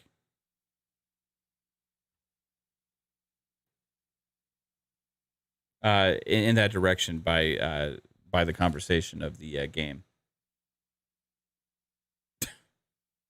Sometimes the chat goes a little wild. Is Pony Tamer 1 and 2 co-op? No, those are 3-bit. They're not. Those games are single-player, third-person action-adventure games where you play as a father who has to tame a pony with his son. And you can't control the son because that would make too much sense. You have to instead have him as a character that just goes along with you, and you kind of teach him lessons while taming this pony. It's very interesting. It's going to have very, very famous voice actors like Troy Baker will be in it. Christopher Judge will be in it. People like that. Nolan North will be in it. You know, the typical, you know, Ashley Johnson, 100%. And you're going to go around and you got to tame these ponies. And meanwhile, you know, learn life lessons in a very sad way. It's going to be very interesting. It's going to have, how many frames? It's going to run at 30 frames in, it's going to run in 30 frames in like quality mode. It's going to run 60 in performance mode. But the 60 is going to be at 1080p because this is a graphically demanding game. I mean, if y'all saw the Red Dead ponies, you know, in Red Dead Redemption 2, Pony Tamer, like, just blows it away. You know, like, absolutely blows it away. I mean, you're going to see the nuts on the horses will be so lifelike. You're going to be able to smell them.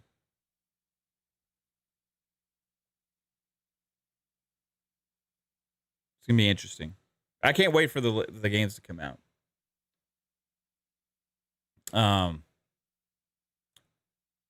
And this will actually launch as the first $80 game on Xbox. That's the sad point because of the amount of quality that it has. It'll be $80. But it's worth it because of quality and premium.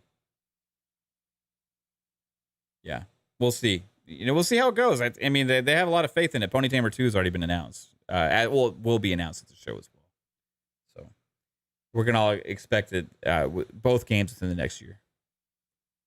A Oracular fan asks, no Game Pass. So this will be the first ones. This will be the first party games in the last couple years that aren't coming to Game Pass because they are going to be deeming them that they can only exist without the value service. So they're going to be off of the service of Game Pass. Be the first ones. Not in Game Pass. It'll be interesting to see how it goes. Pony Tamer, 1 and 2.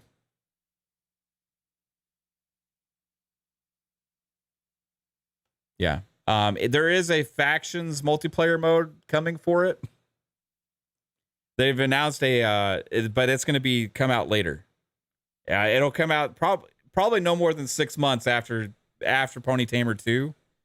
There will be a game called Pony Tamer Factions come out. It'll be add-on content. I guarantee you it's actually going to happen, guys. This is not like The Last of Us Factions. I mean, this Factions, Pony Tamer Factions, will actually release 6 months after Pony Tamer 2 with free add-on. Absolutely. It's happening. Pony Tamer Factions. Lots of QuickTime events. Yeah. Microsoft went to Bungie before they were acquired and had them take a look at Pony Tamer Factions. And they gave that one the go-ahead. They think it's going to be solid, and it's going to like have legs and, you know, last for years. Yeah. Everything I'm telling you is 100% genuine and legit. It's just fun speculation.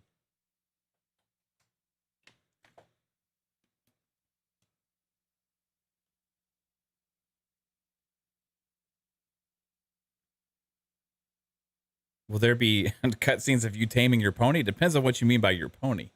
I'm a little curious to ask what that means. I don't know if any, like, if you're talking about a horse in the game, like that kind of pony, you know, then yes, it will be the cutscenes.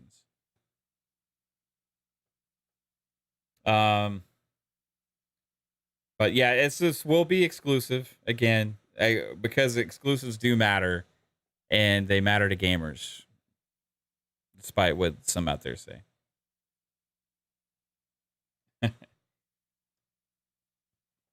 We can get those 12 teraflops merch announced. No, but you can always get hats, you can get fun spec hats instead of 12 teraflops. 12 teraflops. Nice.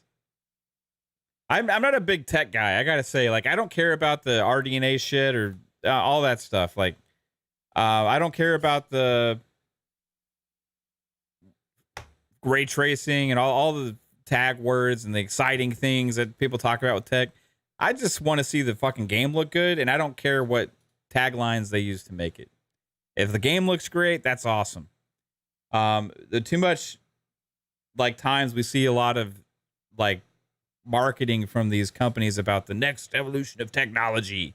We got direct influx hyperspace coding in the master flow of shadowing now. And you're like, what the hell does that mean? Cool, that looks awesome. Yeah, and they showed off like a demo. Yeah, it's great. But then you don't see it in the games. And if it does come to your game, it's going to run at 20 frames per second.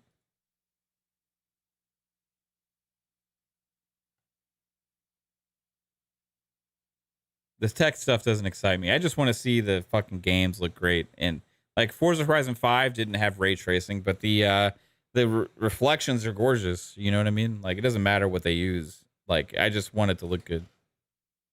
Ray tracing. Like, if they can do it without diminishing like the quality of the game, the performance, then I'm all for it.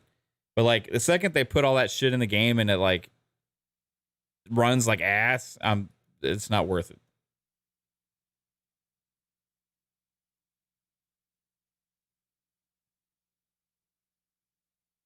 Yeah, the whole SSD thing about PS5 is bullshit.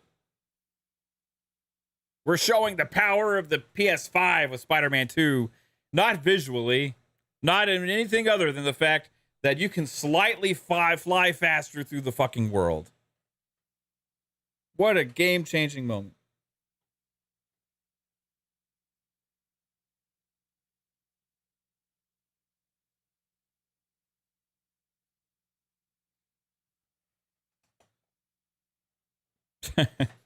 Pony Tamer better have ray tracing. It'll have ray tracing. It'll have a ray tracing mode. They're going to have multiple modes in that game. For sure.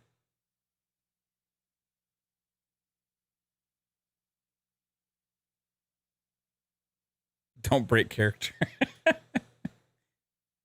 I want to go back to talking real Xbox stuff, though. Like, what is Xbox going to show us? For real. I got the list. All right. Let's put the list aside and pretend like it's not real. Let's pretend like we don't know what the whole show is going to be. I know I spoiled it for everybody, okay? I spoiled it with my leaked list, but let's pretend like we didn't see that and pretend like we don't know what's going to be at the show. Are we going to see Avowed? Are we going to see Hellblade 2? Are we going to see Perfect Dark? Are we going to see Fable?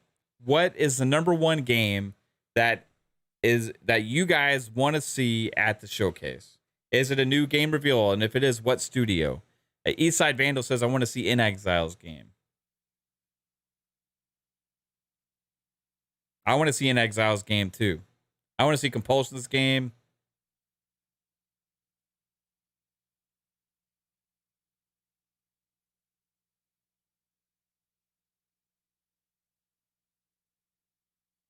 Oh, Dova asked me an off-topic question while you guys are filling this in. He says, do I want the Mavs to re-sign Kyrie? I do. And here's why. Because he brought something different to the team than Luka did, like, as far as leadership on the court, I feel like, with kind of showing how to, like, ignore the refs and just play the fucking game and get your teammates involved and stuff like that. Like, I feel like he's good for the team long term in that regard. His off the court stuff, I don't know. Like, I don't know if he's a knucklehead or not. But, like, besides that, like, when watching the game and watching him on the court and be a teammate to all of his teammates and all that kind of stuff, I think Kyrie was great. So I say yes, re-sign Kyrie. Off the court, I don't know. Like, he just has his own personality. But, like, basketball is what matters the most. And when I saw him engage with the teammates, because I was at a Mavs game this year after they made the trade, and I saw Kyrie and Luka together, and I saw Kyrie interacting with the teammates, everybody smiling, having a great time, high-fiving, on the court, encouraging everybody and all that kind of stuff. Like, he was being such a good teammate in the game that I was kind of, like, really impressed. And he's really good, too. Like, so, yeah. Anyway, that's off track, but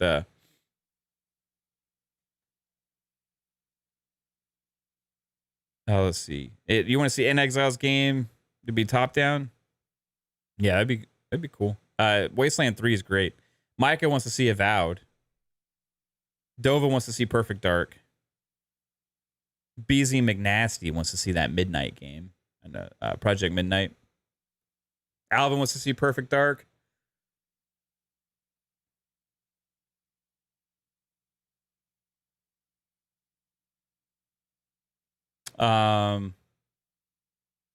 Fable. Amit Kumar wants to see Fable.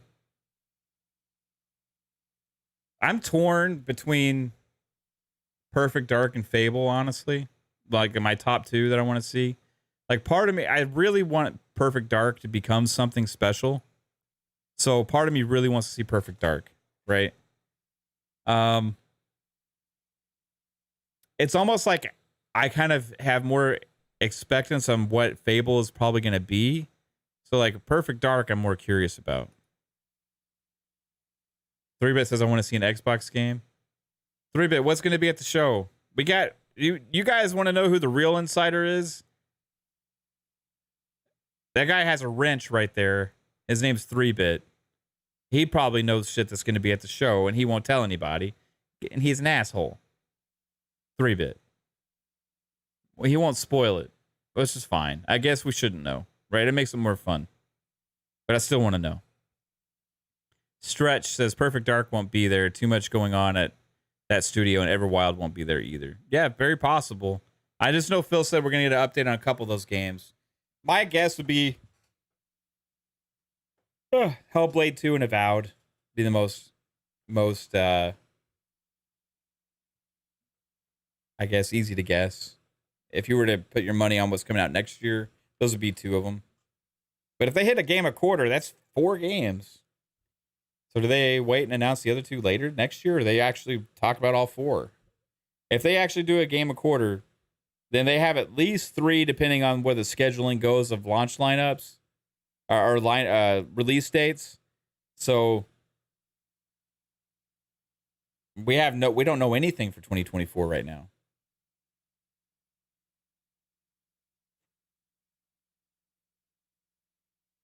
Indiana Jones. What's most likely 2024, guys? Hellblade 2 to start off early in the year. Avowed, middle of the year. Contraband, maybe one more. Indiana Jones. A surprise game from Bethesda.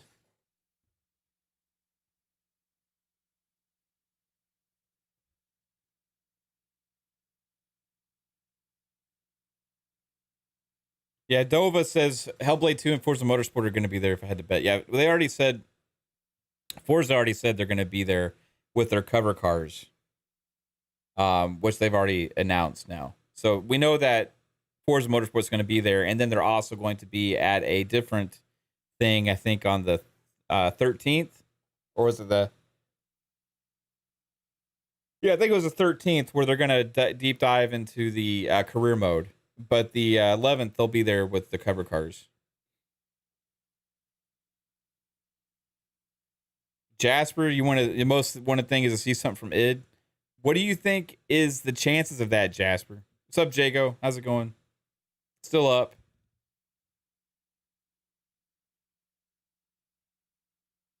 JD Gamer says Xbox wants to do 4 games per year and PS wants to do 1 to 2 per year. Yeah, I'll get more behind the Xbox. Quake reboot. Yeah, what do you think id game is going to be, Jasper? And do you think we could see it? I mean, it's about time. It's not like they have to develop a whole new engine or anything. You know, that id Tech engine is still fire.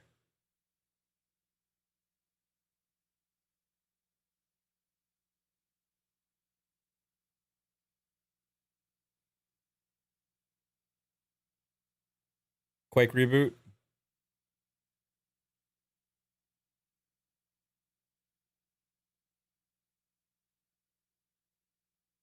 Jago says, would love to see a Rise Son of Rome 2 announcement. It is supposed to be worked on. As is the next Crisis is supposed to be being worked on. So you say 10% chance, Jasper?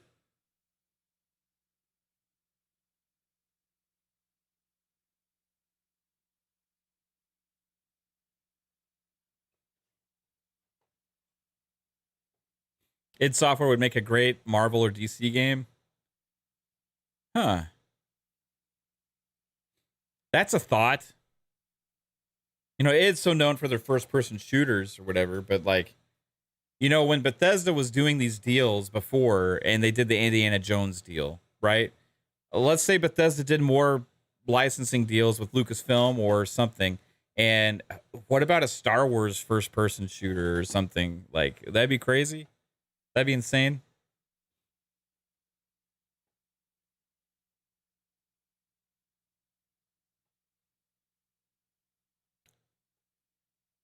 There was rumors about somebody from Bethesda side, Bethesda's ZeniMax side, having another licensed game.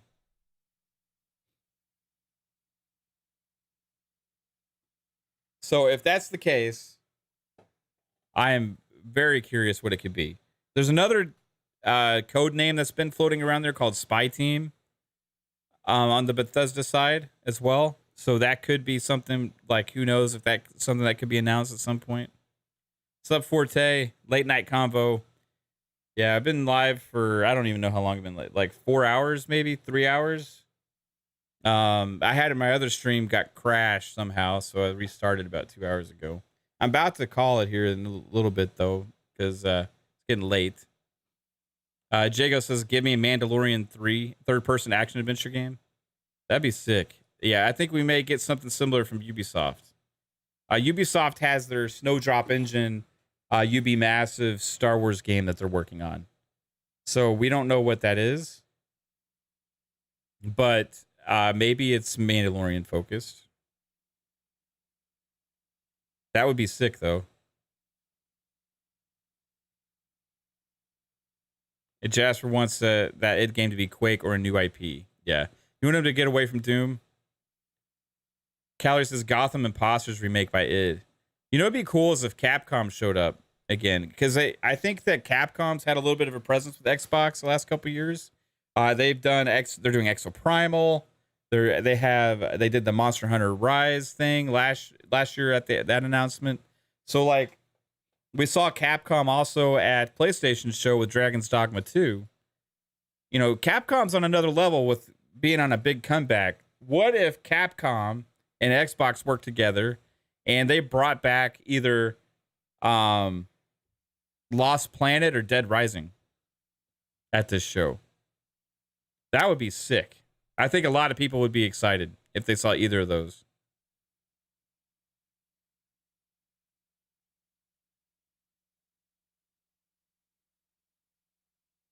Or a new IP, you know?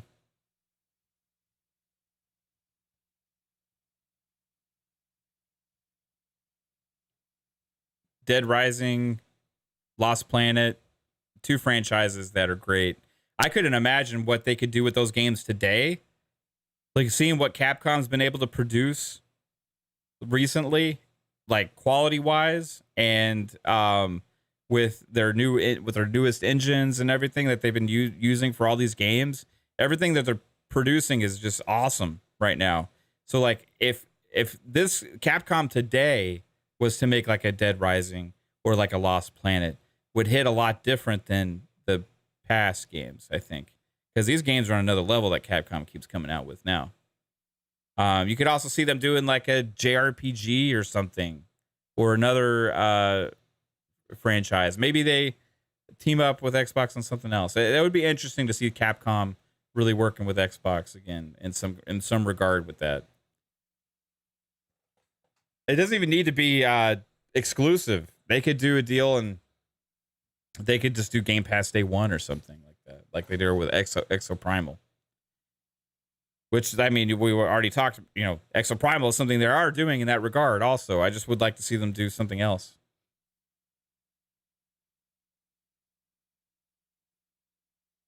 Exoprimal will probably be at the show. When does Exoprimal come out, guys? Do y'all know the release date? It's in July, right?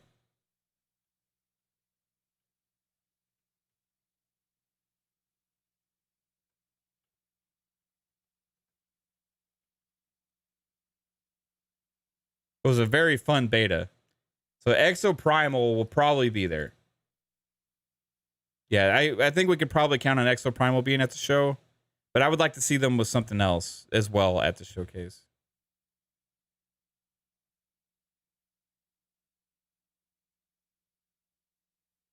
I think for Xbox, promoting these Game Pass Day 1 games and these big third-party games is going to be good for them in the future because they're trying to establish these relationships and really put their money where their mouth is trying to promote those games. So I think Exoprimal would probably show up. Matoni says you just dropped some amazing stream names. I expect my decision in the morning. Where'd you put your stream names? My wife's already decided on it. It's called MAVCAST. It's MAVCAST as the solo streams now. You will be overruled. She had some interesting names too that she came up with. One of them was Inside Mav. Almost went with that one. That one would have been pretty funny. Inside Mav. Then there was Funcast. Can't remember everything else.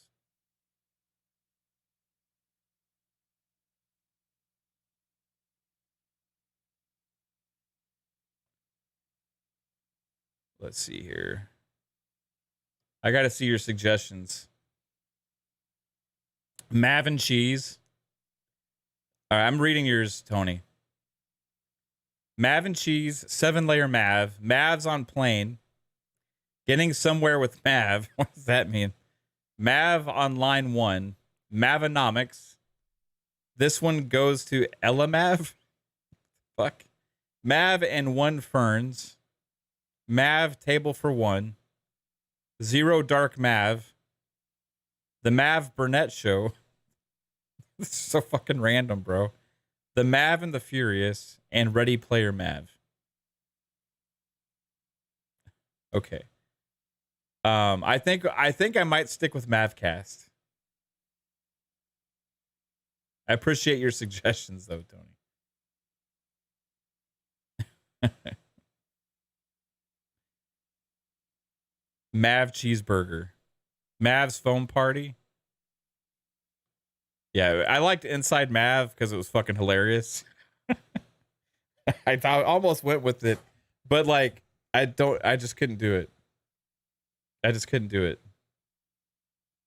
Cause like on a thumbnail, like if you see like Inside Mav, like nobody knows what the fuck that means if you aren't familiar with the channel. And people are like, what? Inside Mavsplain. The Mavsplain is actually really good, Ducato. I get accused of my wife from over-explaining things quite often. Foam Stars Mav, Mavomatics, Mav's 40 show. I'd call it the Step Back podcast. Go Mavs, nice. Let's see. I'm gonna read some other suggestions that we had on the thread because I did put it on Twitter. If you had any ideas.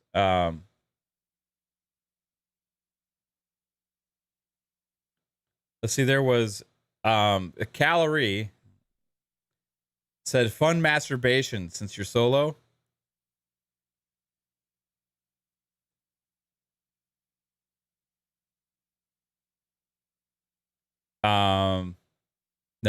No, that won't be it. Mad Mav Mumbles.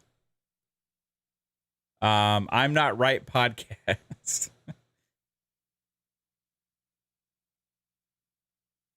I have seen that, Tony. I've seen Spinal Tap, yes. Mav Cheeseburger reminds me of that account I saw. It was called Aaron Cheeseburger instead of Aaron Greenberg. All right, so what else we got here?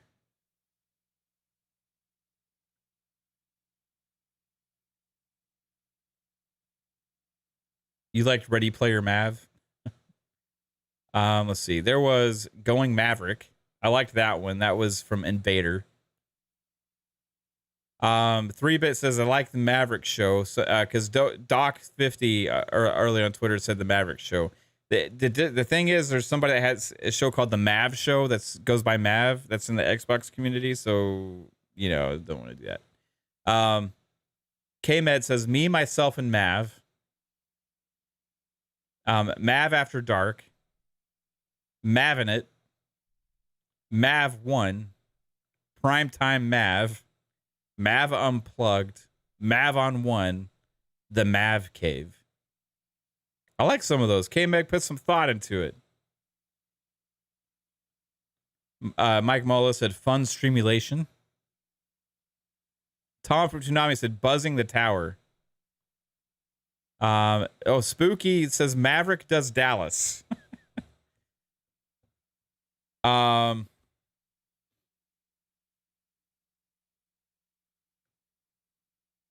then Highway to the Maverick Zone. Then it has somebody else said Danger Zone. Midnight Riders. Mav Solo Space Rogue. Okay, interesting there. Mav, you guys like Mav Cheeseburger too much. I'm just gonna stick with MAVCAST for the solo show. Captain Crunch says Mav and Friends. In that case, you guys have to be with the friends because unlike our other shows here, I have no friends. My panel is gone. It's just me. What's wrong with Mav Show, Fark you? There's somebody else that has the Mav Show. It's a creator name. Her name's Mav, and she's like in the Xbox community or whatever on Twitch.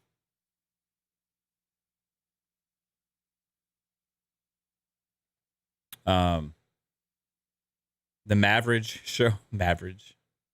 What's up, Hazador? How's it going? Mav Planet.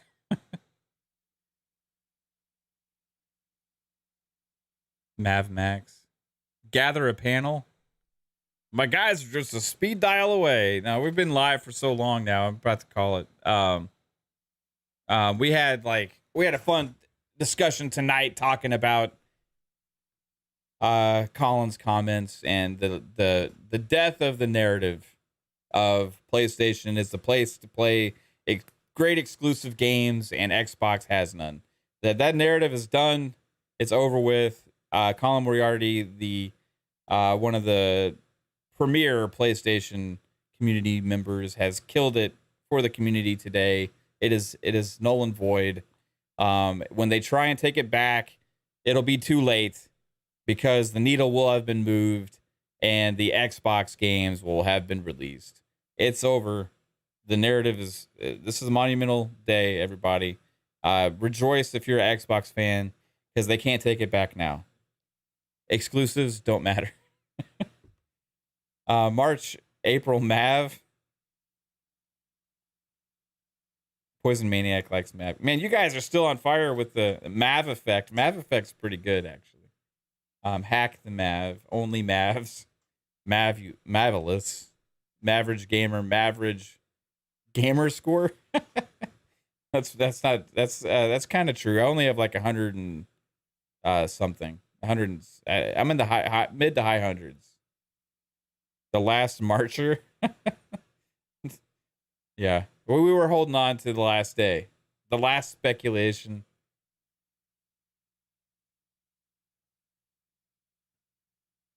The only Mav that matters. Mav from the inside out. Mavs Maniacs. I said that to my wife earlier. I said, how about Mavs Maniacs? Because the Mavs. If you guys don't know, the Mavs Maniacs is a Dallas Mavericks like thing. The last speculator. Mavadamus. Mav Busters.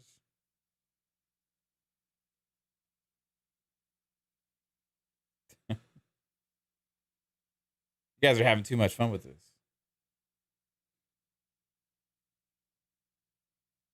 How about Mav's a piece of shit podcast?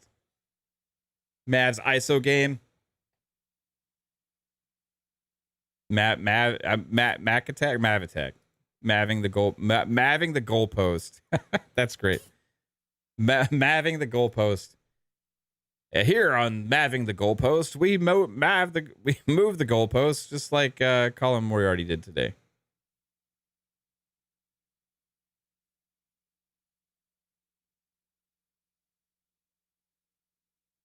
I got a snake in Mav boot. Tony, you're crazy, man. Play the Colin clip before I leave. I guess we can do that to end this off. We can do that to end this off again. One last time. Pony Tamer podcast. Anchor Mav. Oh, you guys are fucking great. These are actually really good. One last time here to end the show. Let me send it out to our good friend Colin Moriarty here in the Iron Lords podcast. Had him on as a guest today, and he said some of the craziest shit I ever did hear him say. It was like somebody else was speaking through his mouth.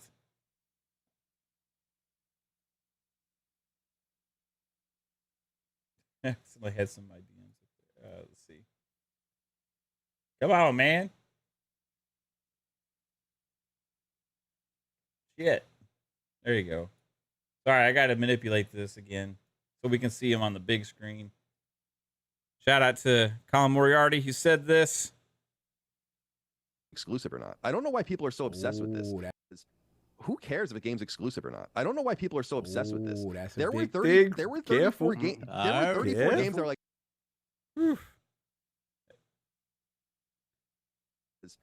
Who cares if a game's exclusive or not? I don't know why people are so obsessed with this.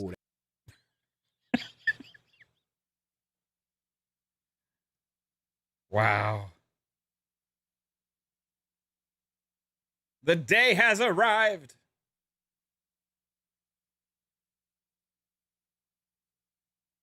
The goalpost has moved out the stadium.